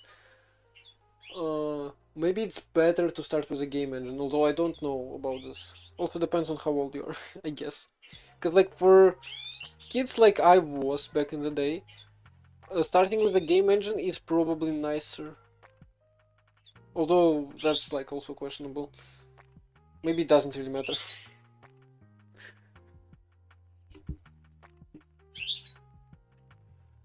So what was I gonna do? This is very bad to assume. So we have so we check state 1. In state 1 we check n minus 10, then we check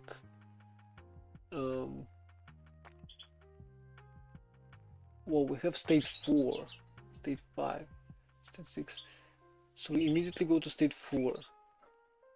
Otherwise we go to state 2. Where is state 2? Here is state 2. So state, if state equals to 2, we say state equals 3. And we add things. What are we adding? So we're adding 10 and n? Yes, we're adding 10 and n for some reason. Retrval 7. Oh, cause yeah, those are retrvals. State 3.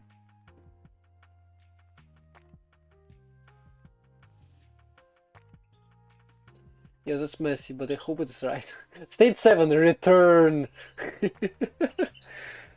Yeah, it's pretty ugly. Although, to be honest, I really wish I could just do something nicer. Like, I guess I could set unreachable, so that after continue you wouldn't jump. But then what if it's an if? What if it's inside of a BCF if? Well, like, yeah, that code is ugly, but that's what it generates. Like, you can pretty much only thing you can optimize here is you can skip those, because those are false throughs.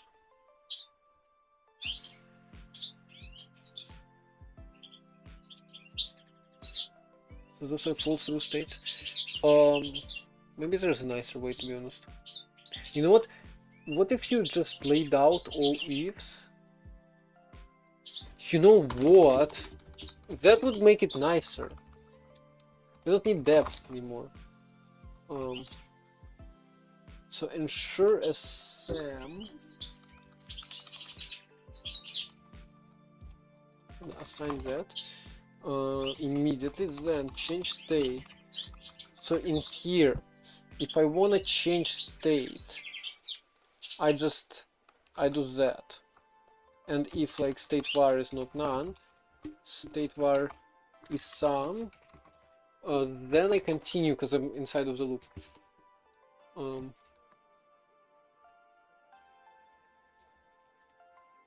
So if self state, if this state var is some, if that is the case, then I just end.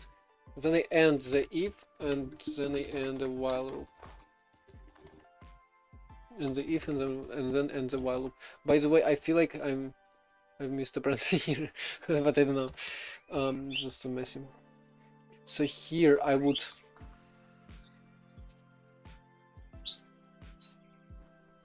Yes, we have change state. And then we have begin state. Begin state. It depends. Yeah, that's what I answered. Hey, Wixier. Wixier? Huh? How do you pronounce your name? Hey there.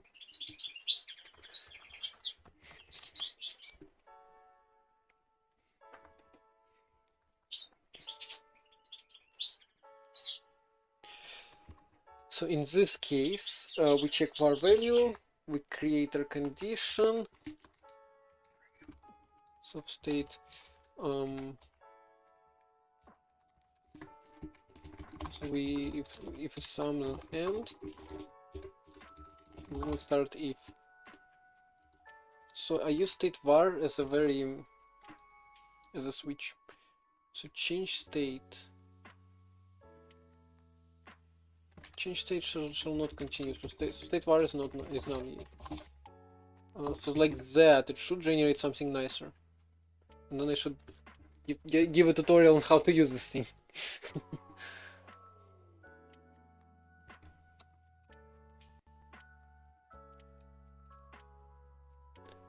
So that should be nicer, because it will fall through. And in label, I don't need to change state, because it will fall through. And if it's not initial, and if it's initial, we already generated this label, generated the state. And I messed up. I somehow messed up. Parentheses. I have an extra one.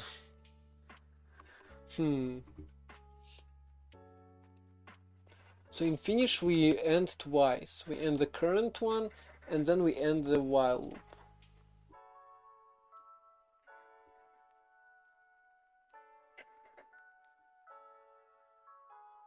loop. So like we start the function. Oh wait, I never generated the loop. Right. So change state self codegen BCF. That's why it was off. Is it worth to learn programming languages? Since we now have it's worth it still, in my opinion, in my humble opinion.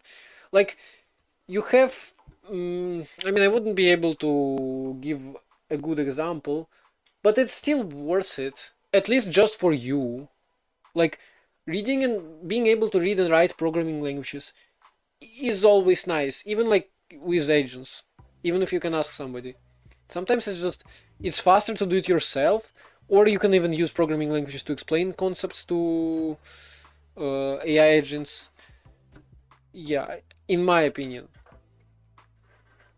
Even if the job is getting replaced by AIs, which I feel like it wouldn't happen completely. Programming is a form of art, and like human programmers will always be there, just like a lot of other human jobs, which haven't disappeared, contrary to like being replaced. So yeah, having AI generated code with AI art, yes, why not? I mean, I feel like AI generated code is not that art. So like that's more of a stolen art than pictures. But yeah, it fits the definition, so whatever. It fits my definition, so whatever.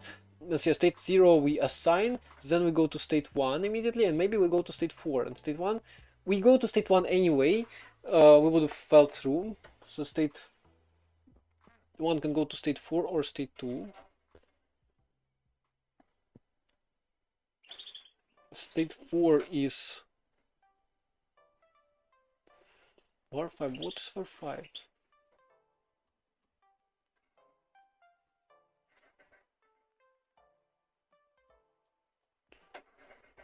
Because state 4 just assigns var 5 and literally falls through. Hold on. What?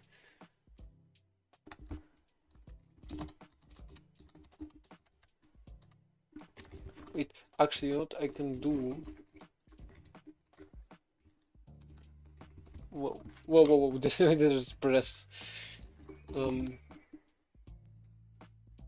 So even here I do self instead of this ACF thingy, it should generate regular ACF. So we have 0 just does 0 stuff. Wait, huh? Wait, 0 has a fork.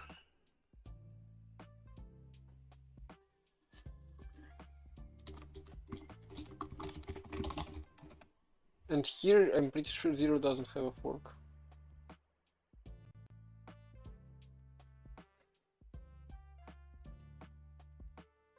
Because we have that C jump here. Oh, 0 does have a fork for 1. So here 0 forks into 4 1, yes. 1 forks into 4 2. 4 does nothing and falls through into 5. Oh, that's probably an assert here.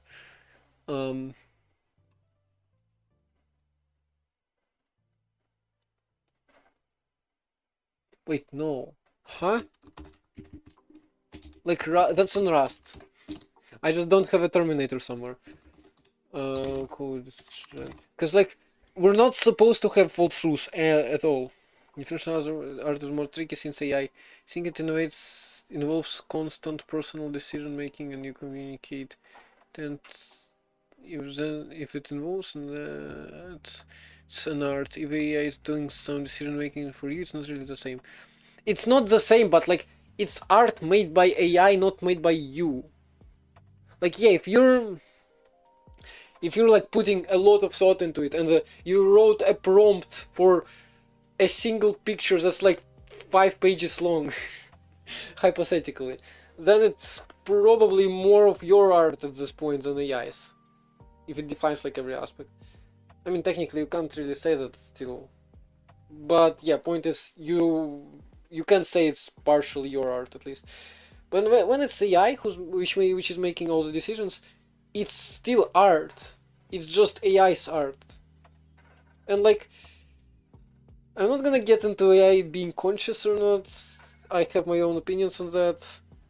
But still, like, you just blur lines, and you say AI can have its own art. AI can be the author, and then it works. And that's how I view it.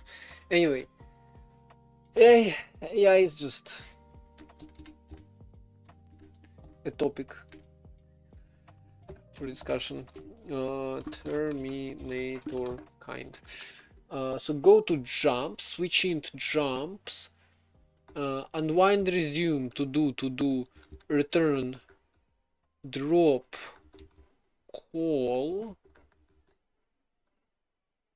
So call does not jump, but that's like very rare. Tail call returns. Assert. Okay, so I did not implement assert jumps. To guiding an artist, yeah. That's the point. Which language should you learn first as a language to get a job in coding, and which job would be easy to get as a coder to learn and improve? Okay, so for jobs, I don't know because I don't have a job. You can see me sitting there. But I do want to mention, we crossed the $30 mark. Over 2 years I've spent, well, yeah, less than 2 years I've spent as an affiliate. I now have $30, which I cannot get out, but whatever. Anyway, that's Twitch stuff. So for jobs, honestly, I don't know. People in chat might say Rust, that's a joke. Although Rust jobs exist and becoming more popular, and like if you do learn Rust, which as a first language, no. Still, my opinion, Rust as a first language is not a good idea. Emo. So yeah, but if you do learn Rust, like you can get a job, and probably in a few years you will be able to do that relatively easily, because Rust is still on a hype somewhat.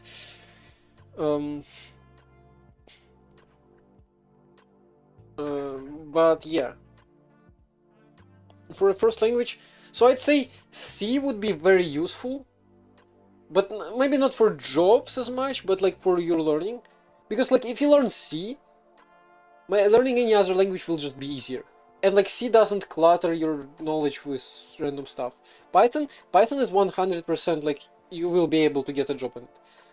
But again, like I should be asking what kind of job do you want? Like you want to deal with hardware and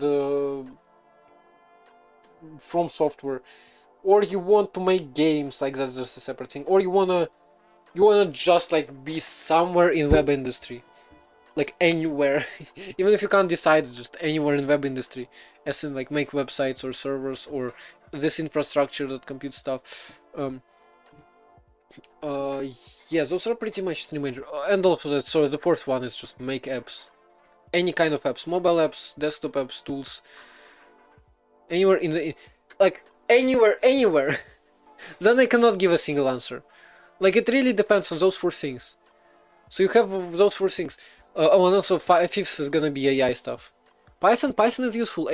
Python honestly is useful everywhere, and like you will learn it one way or another anyway. So Python is one of the best starting languages in my opinion. How you learn it really depends on what you want to do.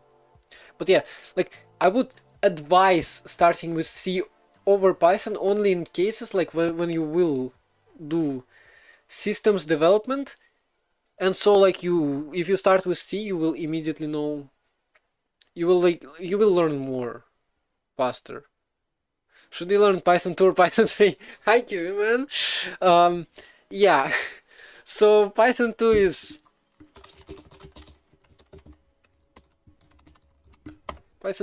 problematic to say the least. Yeah. 2020. And if you want, Kiwi, you should learn Python 2 because you probably know Python 3 already.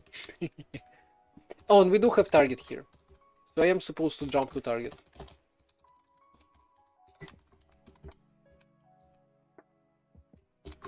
But yeah, that looks accurate enough, so that I'm keeping that.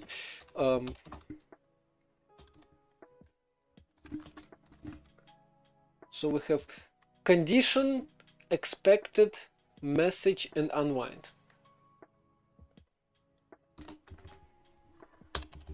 I mean, honestly, I can implement it, but failing asserts, I don't have the code for failing asserts. Okay, so can I just do that? Wait, OC label target index, that's also bad. But yeah, I was thinking about front-end assigning labels instead of backend. So maybe I get rid of a lock label. Because to be honest, what's the point? Actually, no, it's useful because we wanna lock stuff. I'm debating. I'm hard debating. But yeah, if we do a lock labels, usually lock labels is just counters. It's just a counter.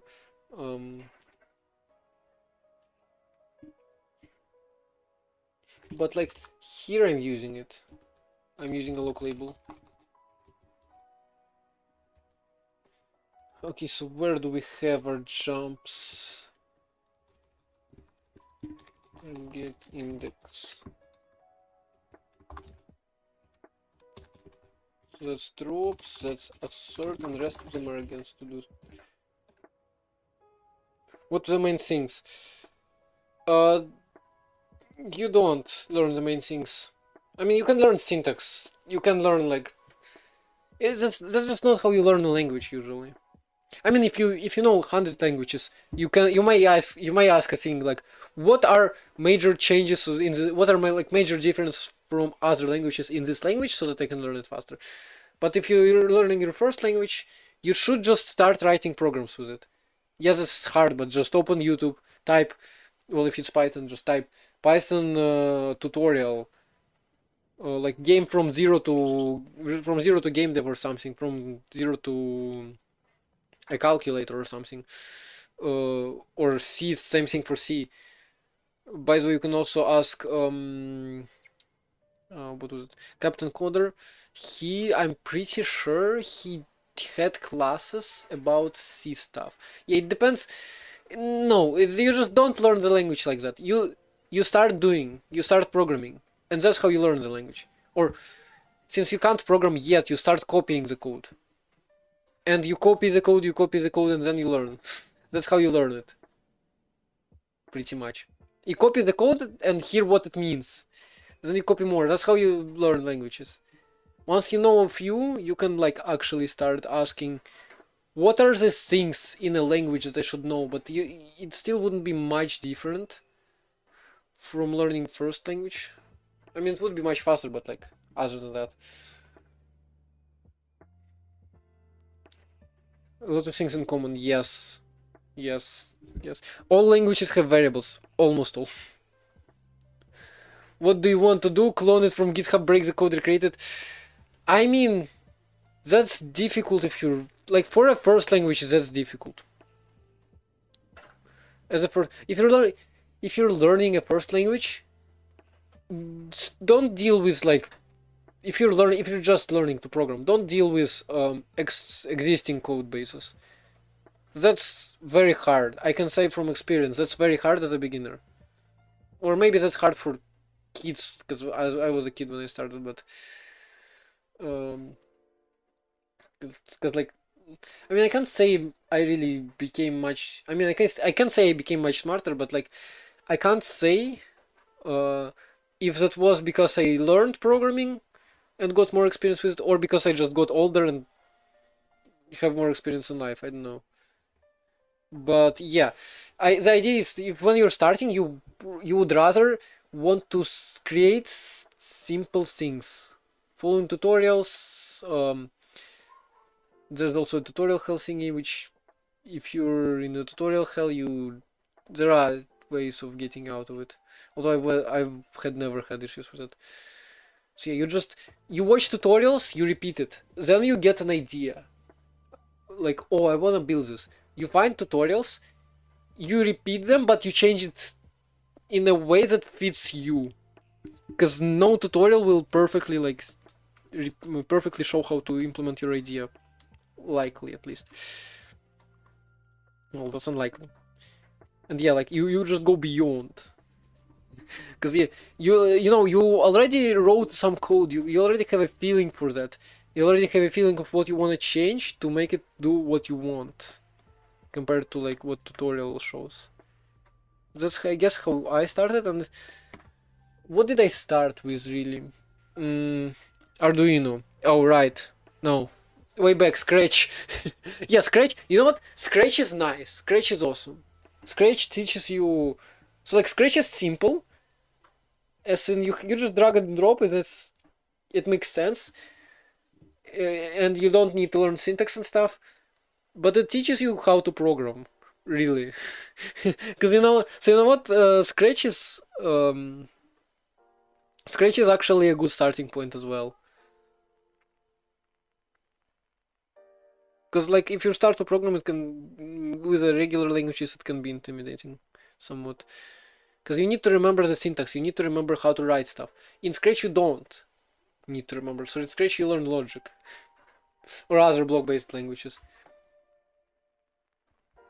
And also Scratch just kind of looks like code because like those blocks, they always block is just it's just a loop, and you can see the parenthesis at the top, you can see the parenthesis at the bottom. Well, I mean, no, but yeah, that's how I feel.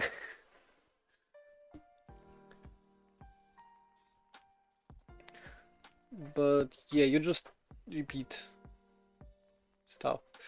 Anyway, I hope that works. I think that works. So, time for a tutorial, and we'll run Pedantic Clippy, and maybe I'll end the stream early today.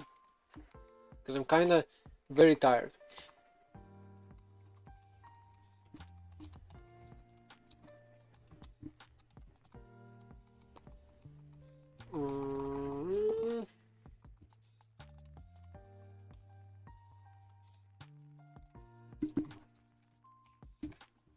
To use this, we'll do something like That's not what I wanted to paste.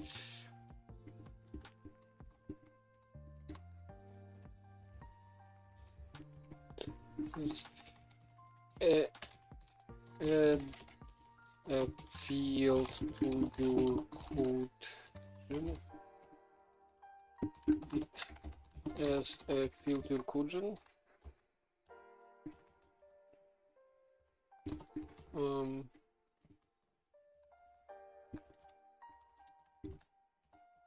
Then do something like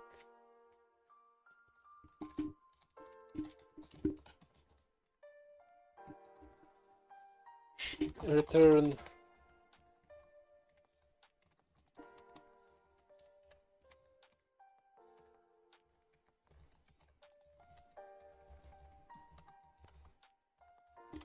in your CG body code ACF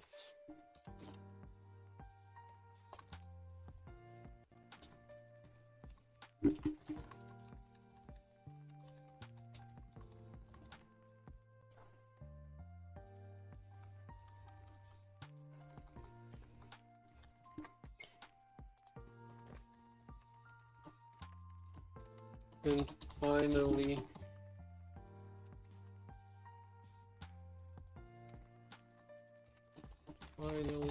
add this before you wrap up your code generation.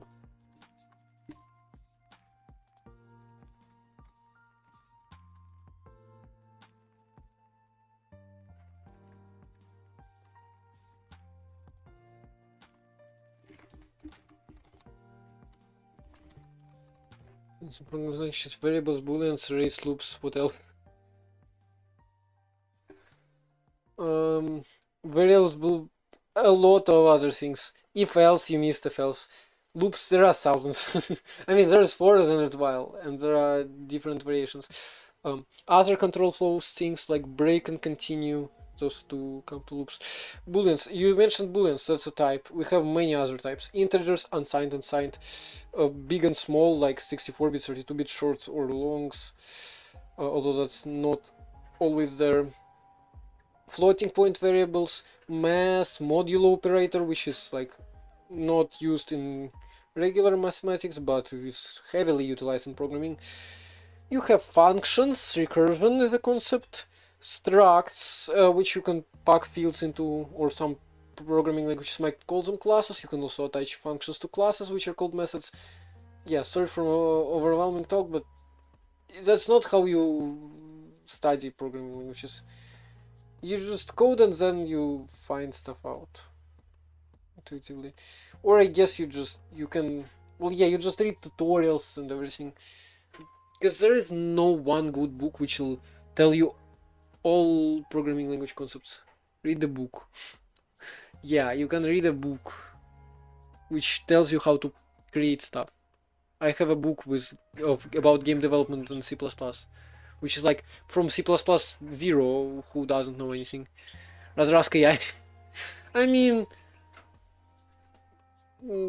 probably good AIs will give you a good guide on how to start, but I don't know. I feel like in this case experienced programmers will do a better job. Although, to be honest, yeah, maybe experienced programmers are...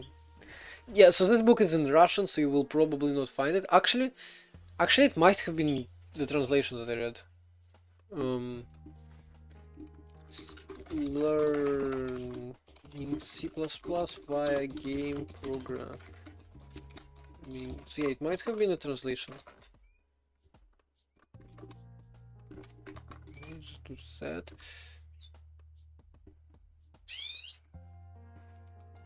Book. It's like a green book. Okay, so let's take a look at this. I don't see it there. If I look for a Russian title,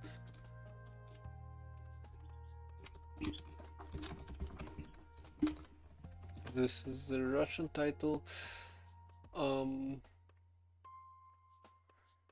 Yeah, this book is pretty amazing, but it is in Russian, so I guess here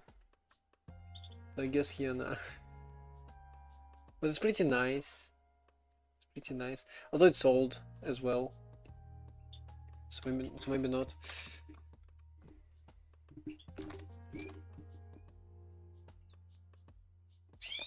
Just you can find various books online. Doesn't really matter that much. Because that wasn't the book I used initially to learn C++, because I actually learned C++ from Arduino more. If I got rid of that and ACF, I'm gonna fix that soon.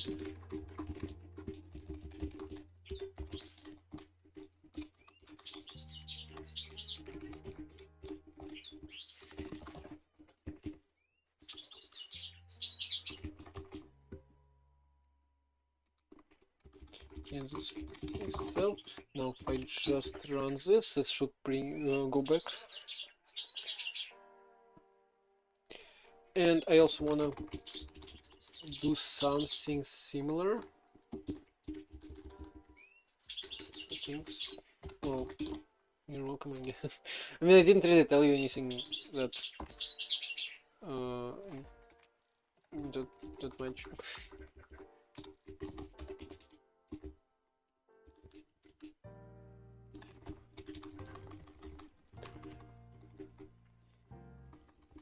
Turn BCF to ACF.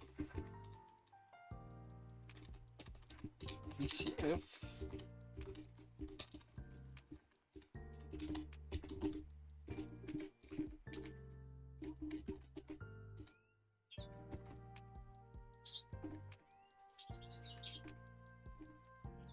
Yeah, something like that. Also, that does not take self.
ECF and BCF complete somewhat.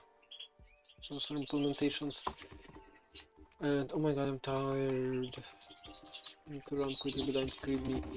I forgot I needed to mark that as done.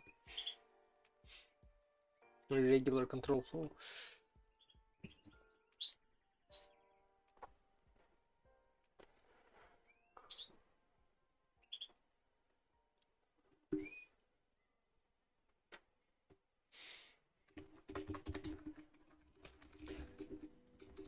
Yeah, maybe get rid of that. Instead, no. We'll figure it out. Cargo Clippy. The scariest thing needs to be ran. And so we'll fix some warnings here and then I'll run Clippy Pedantic. Doc list item without indentation. Huh. Readme MD, line 10. 1, 10.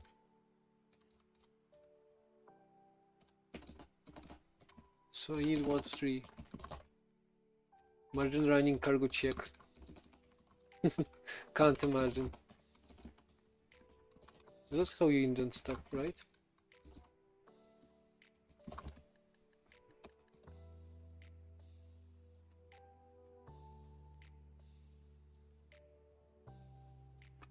Can I do that? It's gonna be...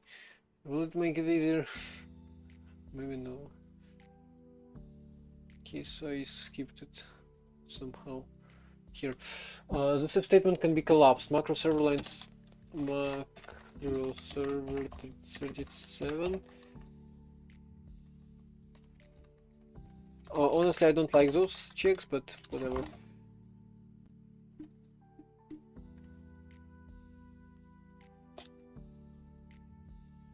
Is there a reason I don't use something like bacon? What is bacon?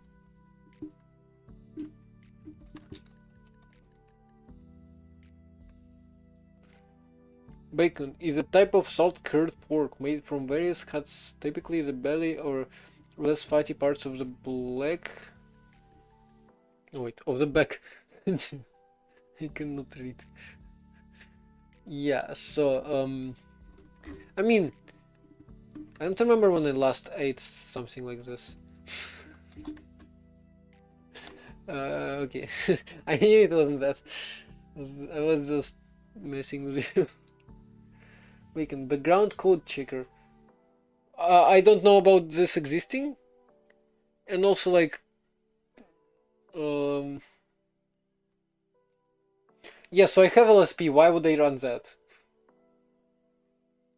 Like, I mean, yeah, I know it's useful, and I also used to try having compile on like file watch, so it would recompile every time I change a file. It's nice to look at full errors. I mean, that's not gonna change anything. I look at a very full error. That's enough for me. And like when I want to look at errors, I just run cargo run. I feel like when I do stuff manually, yeah, so I just cargo run it. And when I do stuff manually, I feel like I'm more in control. And also like I have two terminals. So one terminal is IDE with LSP, and the other one is where I run stuff. And like this other terminal, it's I just have my run command in there. And if it was occupied by bacon, I would have had to open a third terminal to run the code alongside with it. But yeah, I experimented with watch, but I don't know, decided against it. Very complex type use. Consider factoring parts into type definitions. Macro server REST line 14.9. Very complex type. Oh, right. We changed the ordering.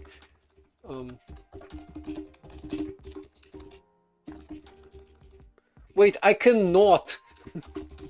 As much as I can do is just is macro fn. It's cargo watch, but actually usable. Well, yeah. Why would I use it?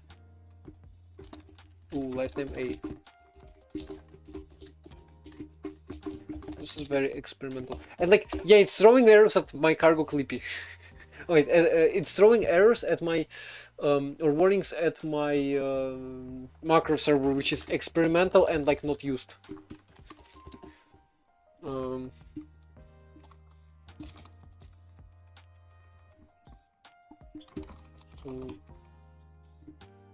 implements Emma.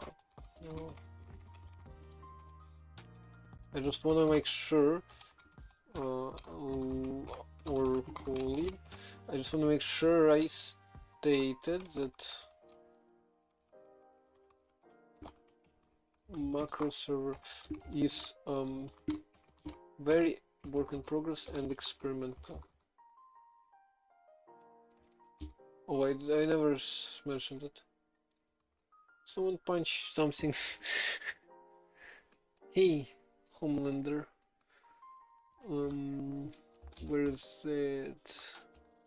It's in here. It must be, yeah, experimental. Okay. Oops. Missing docs, sure.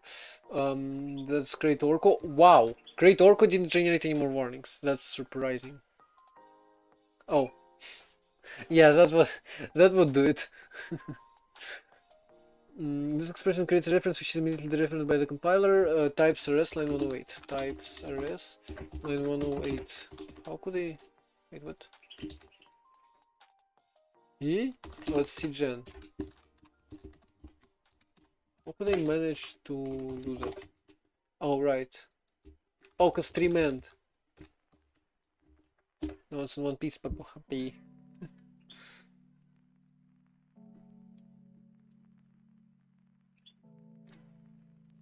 Well, Cargo Clippy actually didn't give me many warnings, surprisingly. But don't worry, we'll do Clippy Pedantic. Double strike himself. We'll get to Clippy Pedantic. Forwarding. That's line 929. Yeah, how could I not catch this? I love doing stuff like that. I love doing stuff like that. Extra reference, line 2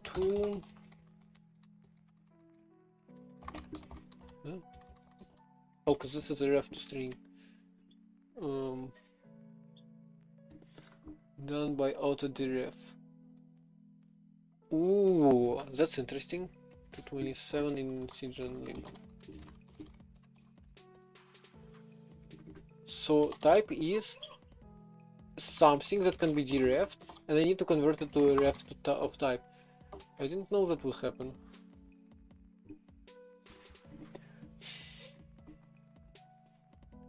Intrinsics rest 30. It's different kind of intrinsics. It's rusty intrinsic. I mean, I don't really care about those. Those probably generate a lot of warnings. Actually, just very few. It's 30. How would you approach what you're trying to do is to rip entire map from Call of Duty World at War as much as you understand is compiled with the game engine to a FF file and to decompile back to the original map.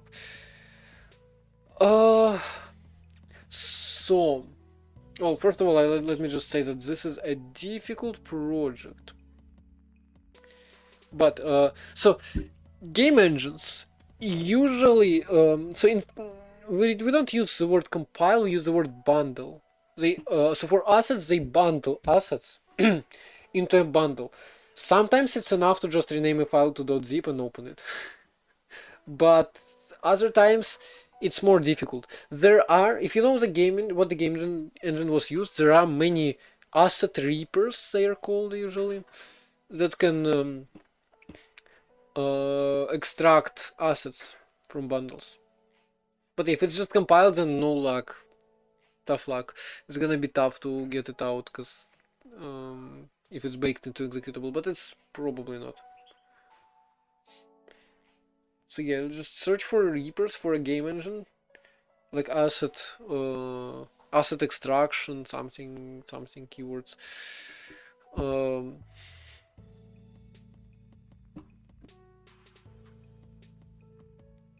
So intrinsics, I'm gonna do weep.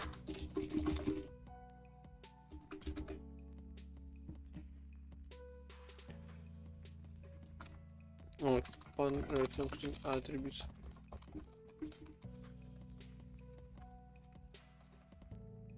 I wish I could make the struct non-exhaustive, but then it must be defaulted.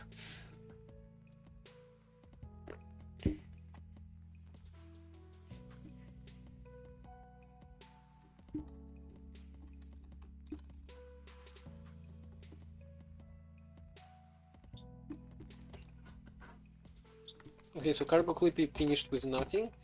Let me commit. Make Clippy happy. But now let's run Cargo Clippy Pedantic. Wait. It's cargo check. I don't remember how to do this.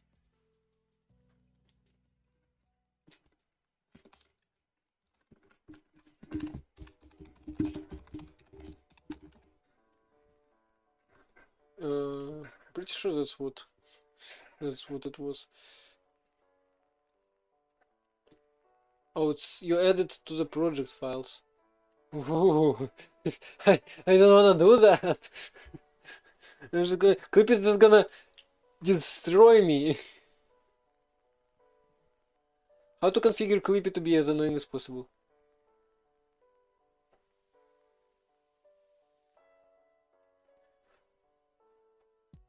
How to configure Clippy to be as annoying as possible? Oh, so it isn't by default. I thought it must be.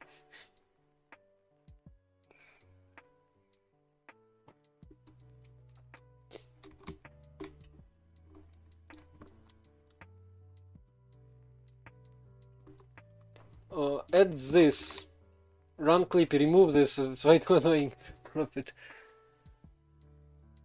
Warning, integer arithmetic what?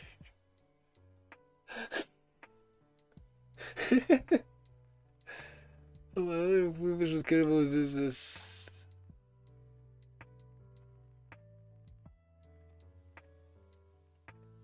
Like, you're not allowed to do integer arithmetic successfully. Cargo Clippy, there's oh, you can pass stuff like that.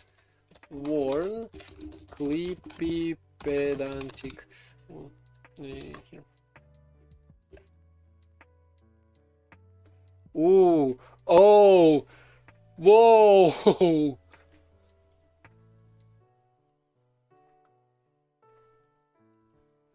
That's because that's what Rusty uses. Okay, so total. Can I do all of those?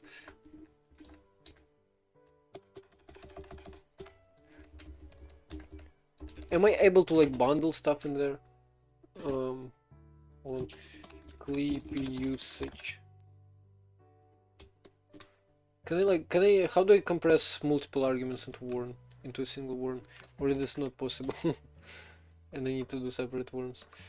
Clippy style, Clippy perf, A.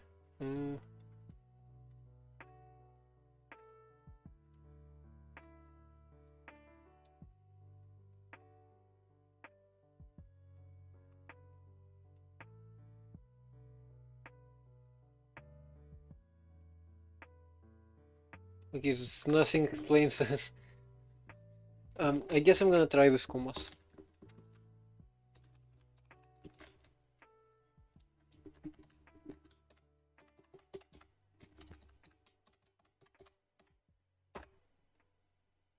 Probably gonna kill me. Oh. Yeah, no, I didn't understand the command line. Can I do that?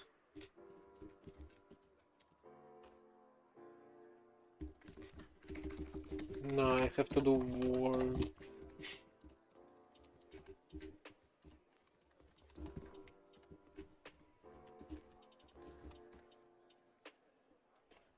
Holy. Holy. That is some. 443 warnings, 24 duplicates. What if I just fix it? Could not compile. Process didn't exit successfully. Wait. Oh, it didn't. It was angry at me, huh? Do I get fix here? It's gonna be like, dude, you're insane. This ident consists of a single char. Let it go. This came to me. This is like gonna be. Okay, so how many now? How many did you fix? I wonder. Oh wow. What was the big one? Help, try. Oh, wildcard match will also match any future added variants. Help, try. This, that. Okay, that's funny. Type of pattern does not match the expression type. What does that mean? Use asterisk to reference the match expression? Or explicitly match against an umpire? Oh my god, that's annoying. 441 warning. Okay, so did it fix anything? It did. Allow replaced by expect, which is actually, you know what, a good change. Remove semicolon. Okay, no, I am not doing that. That's a good change. Assert. Use asserts. That's also a good change. Damn. Those are good. Some good changes, you know. Certain thing core mem take instead of stud mem take. Well, you know, only this one I'm not happy about. Because it should be a semicolon. Or should it? So it's push assignment. That's in IR Codegen push assignment. You know what? Fair. All those, I agree. All. This file entirely. Forwarding. Use where clause. Nah.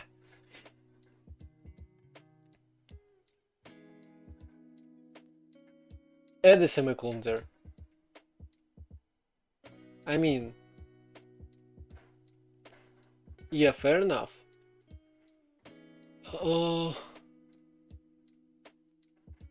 Replace this with self. Good point. God, Clippy actually knows what it's doing. What? Use OC intrinsics as underscore. Wait, I'm not using that. Huh?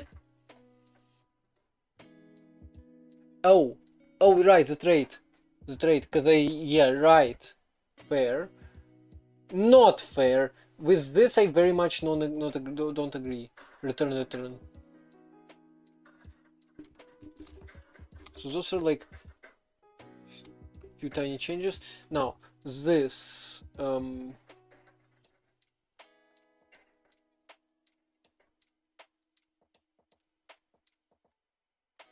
I mean, okay, semicolon, somewhat okay, somewhat agree. But that's like, okay, so forwarding, I somewhat agree. What if I just, like, a wet break? Yeah, I don't want all of them.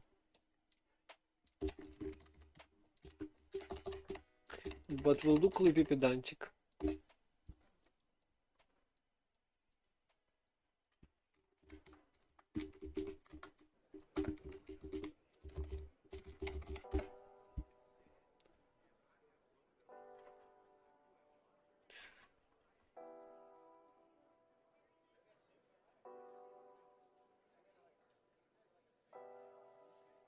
Fast file format. I mean, there's the wiki. Good job.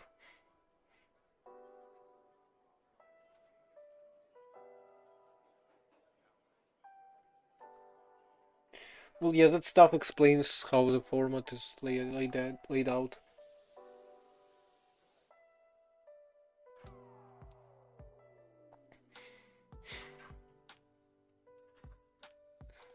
Well, yes, it looks like an archive pretty much for a specific thing.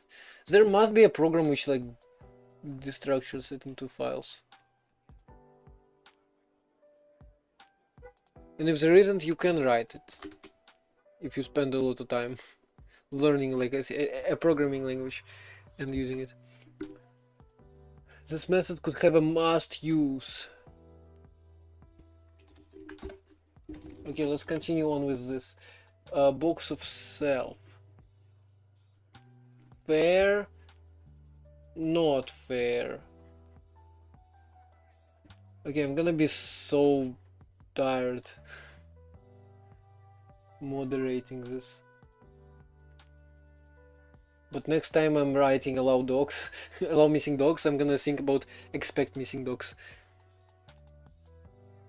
But now it's allow. It's allow, this is fair. I do wanna like address some of those. So this one is fair enough.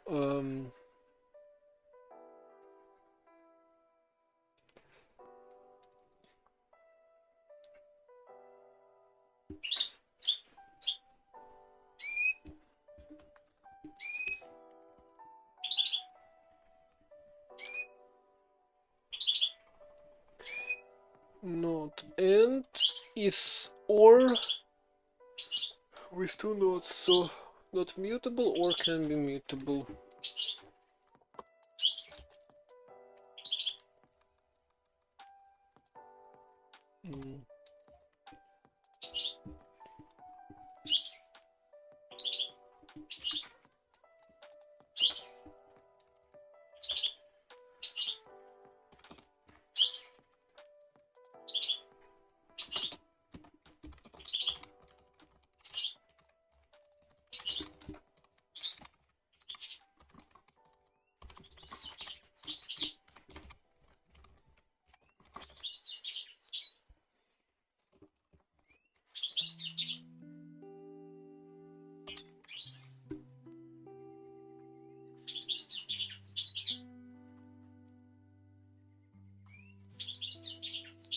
You wanna destroy the splash again. Eh. Okay, so I'm gonna discard the rest and I'm gonna walk through. Are you sure you wanna nuke the working tree? Wait, what? No, hold on. No, that's. Hey, how do you. No! No!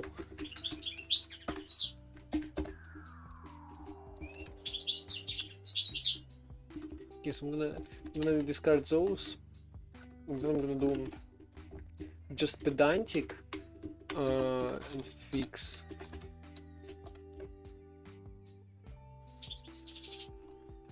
Also allow dirty.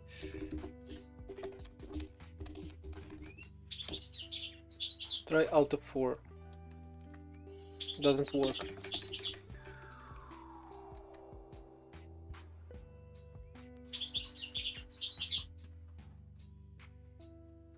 Would be so naive to assume I have Alt F4 bound to something.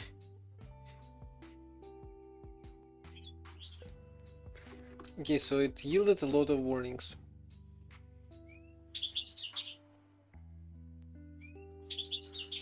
This one alone generated 22 of them.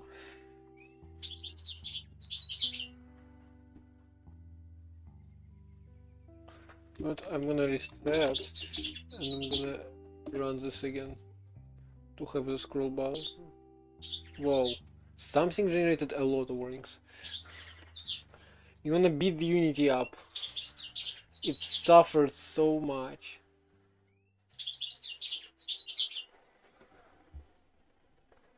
My charms have identical bodies.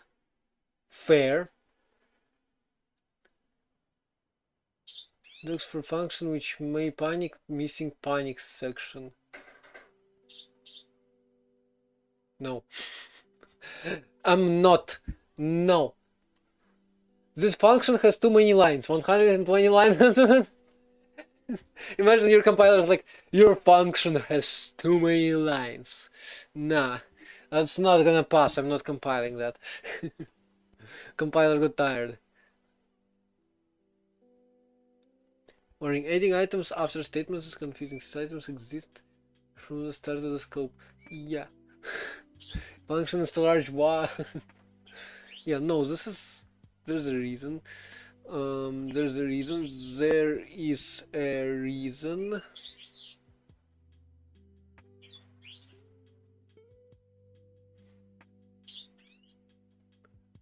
This argument is passed by value but not consumed. There is a reason.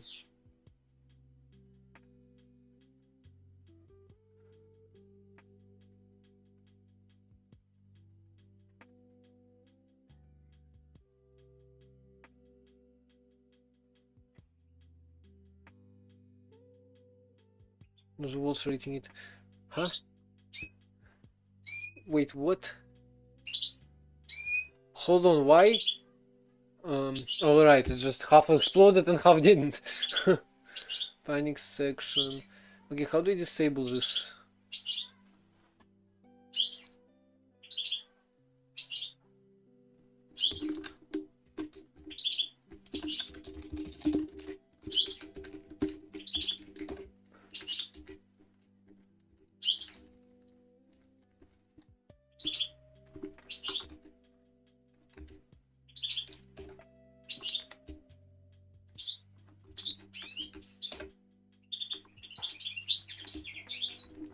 Okay, so let me cargo Clippy, allow dirty, warn allow Clippy, missing panics dock, and also there is like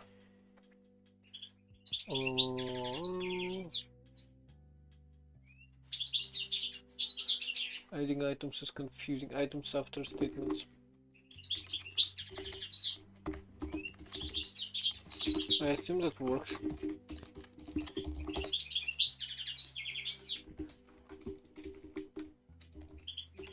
Alright, allow dirty doesn't matter when no fix is applied. Also reset. Let's see how much it spams. Whoa! That's all from one command, no way. Could have a must use. Fair. Item documentation and mixing backticks. Reasons. The item could be elided. Fair.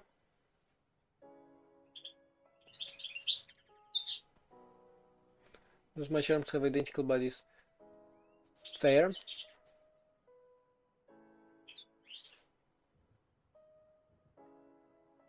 Considering a semicolon to the last statement for consistent formatting. PCF to ACF line 94. PCF to ACF line 94.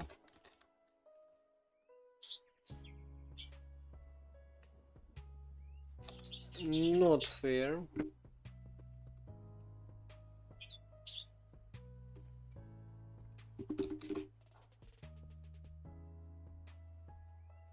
Must use backticks.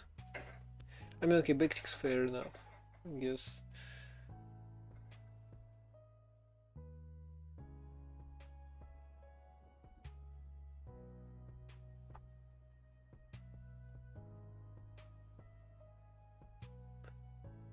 Those are all the same. Item in documentation. Missing backticks. Fair. This one is not fair. Needless pass by value. So allow this. Allow needless pass by value. That's Clippy. That's Clippy. Wait.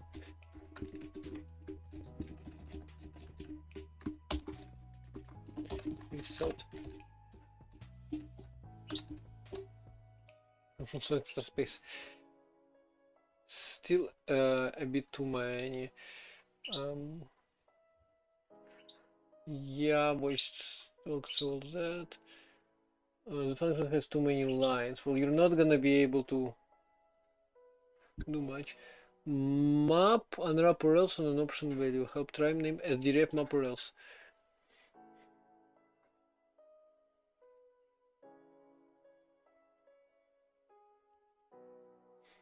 Yeah, fair.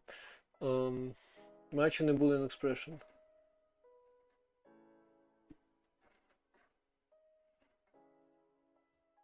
That needs to be allowed. Variables can be used directly. Yup. That's fair. You seem to be trying to use match for destruction as single pattern. Consider using a flat. No, I don't agree. Single match else.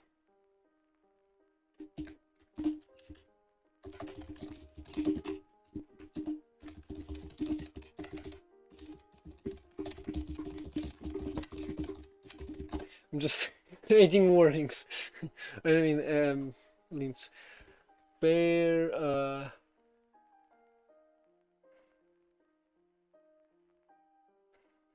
bodies. Some of those are definitely not, I would not agree. Is there like an interactive fix?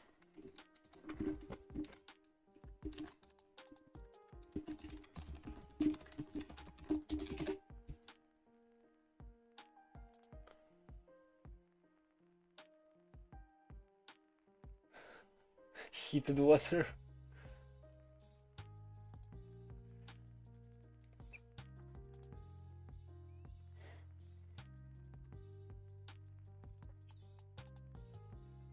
Well, I mean, I guess I can just do a fix and then review.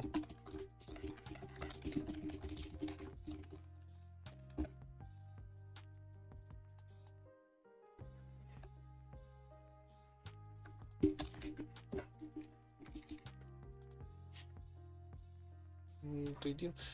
Fair. Fair.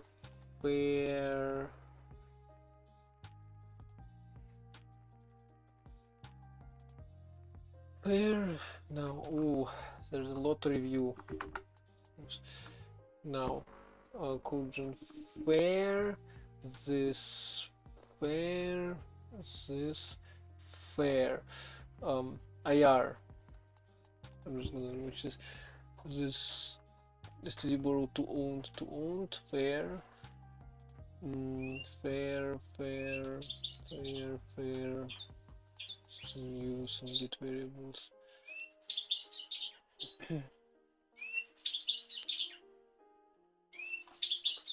So it's pretty much all codegen is fair. Or all IR is fair.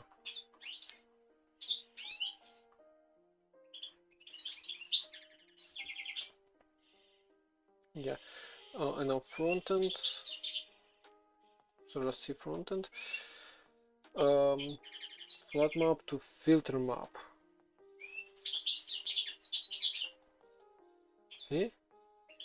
Is there anything changed? Okay, need to search for Rust flat map with filter map. So like instead of iterator we do, oh, because options flattened are filtered. Makes sense.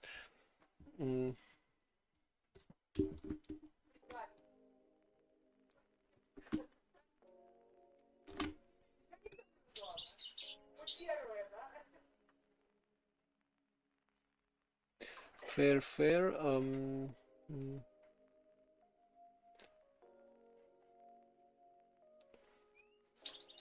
I guess fair.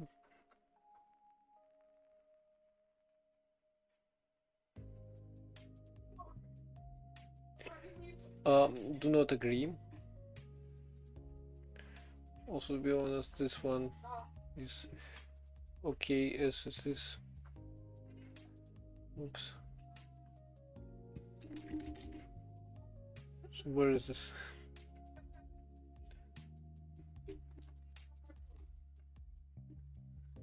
So, oops. Here, I will roll back the single stir thingy.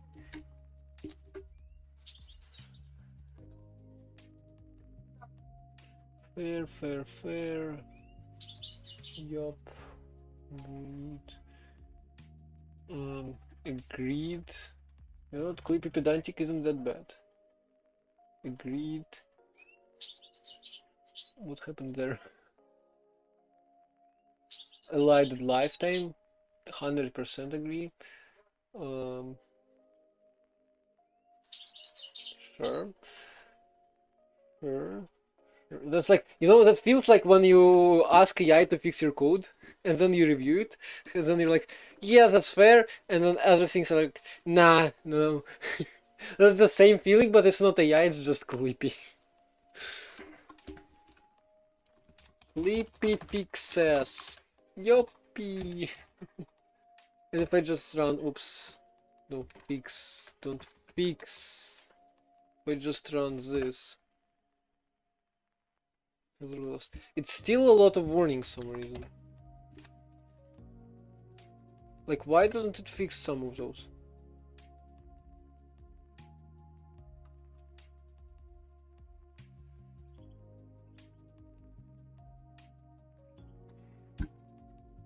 So this, for example, that's very much agreed.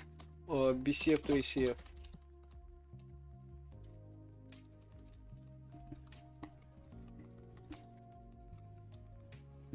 Although I will probably keep this because this looks cleaner. So that's a label for that, label for that.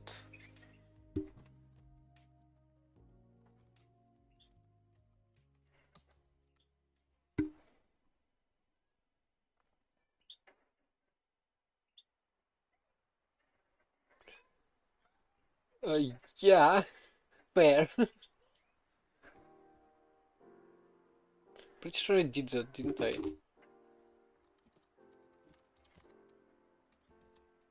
Oh.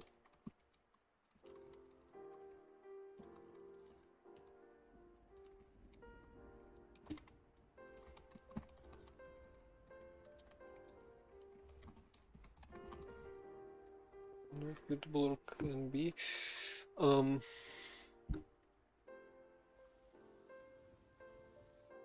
No, I'm not merging that, I'm too lazy.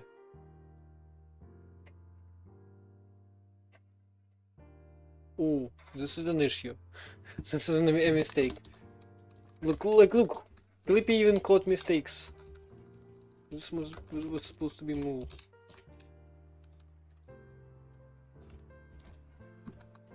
And yeah, not all intrinsics are processed.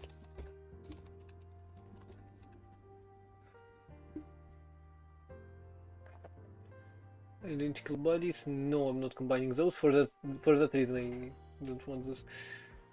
Identical bodies.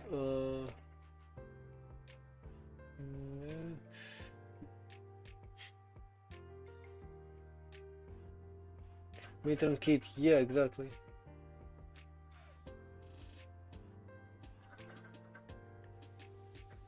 Okay.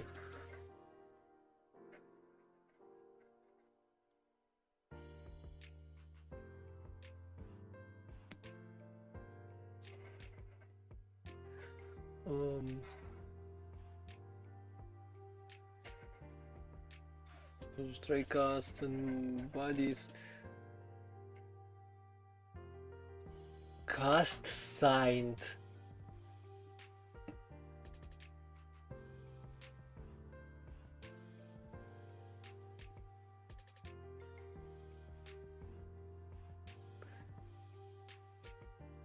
Terms identical.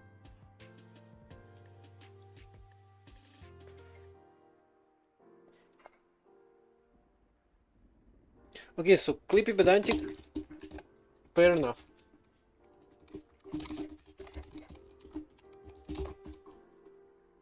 Okay, I think that's great. Although we do have a lot of issues with intrinsics and their lack of them. And also ACF and BCF inside of IR. So, with me. So this is pretty much implemented, or yeah, catch up on intrinsics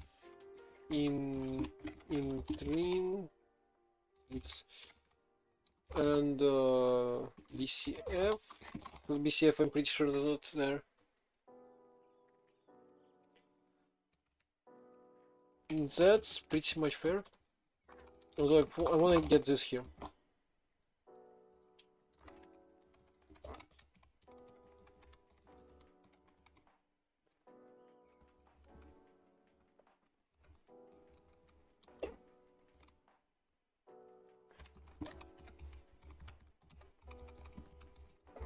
Yeah, so ACF is here, BCF isn't.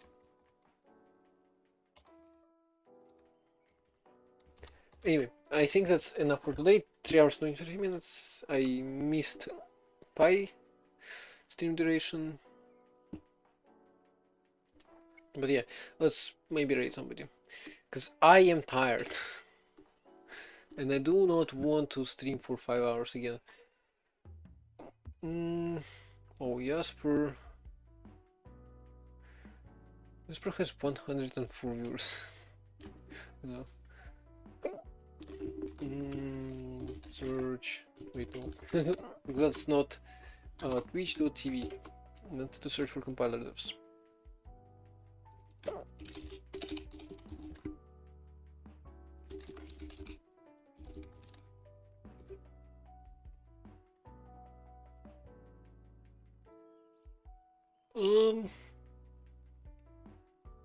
So Glorp Marathon, huh? Exactly 100 viewers.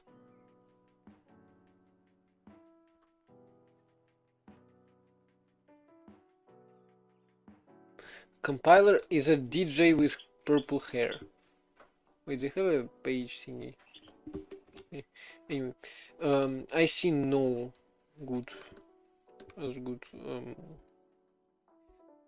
streamers. Let me see same category.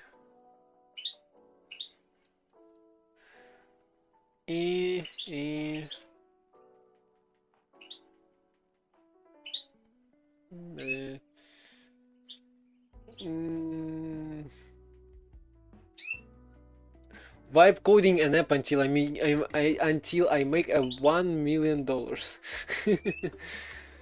I mean, fair. German English working Gold Hunter working manager update. I mean, I should probably raid Jasper. Advanced C programming, game programming, something. Physics team. Oh wait, channels offline. I mean, too late. I guess. I'm not a single person I'm following is live. Wait, what? Or do I have like random filters? No, I don't. I shouldn't. Huh. Yeah. Well, whatever. I guess let's see. Find somebody 20 hours film related an awesome trailer for something. I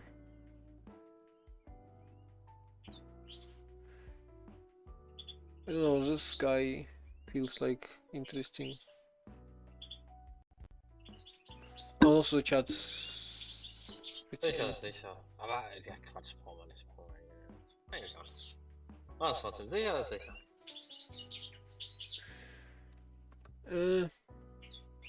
I hope they'll welcome English viewers.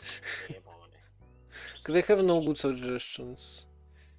But yeah, thank you all for joining. I will see you guys later. Hopefully this week. And well, yeah.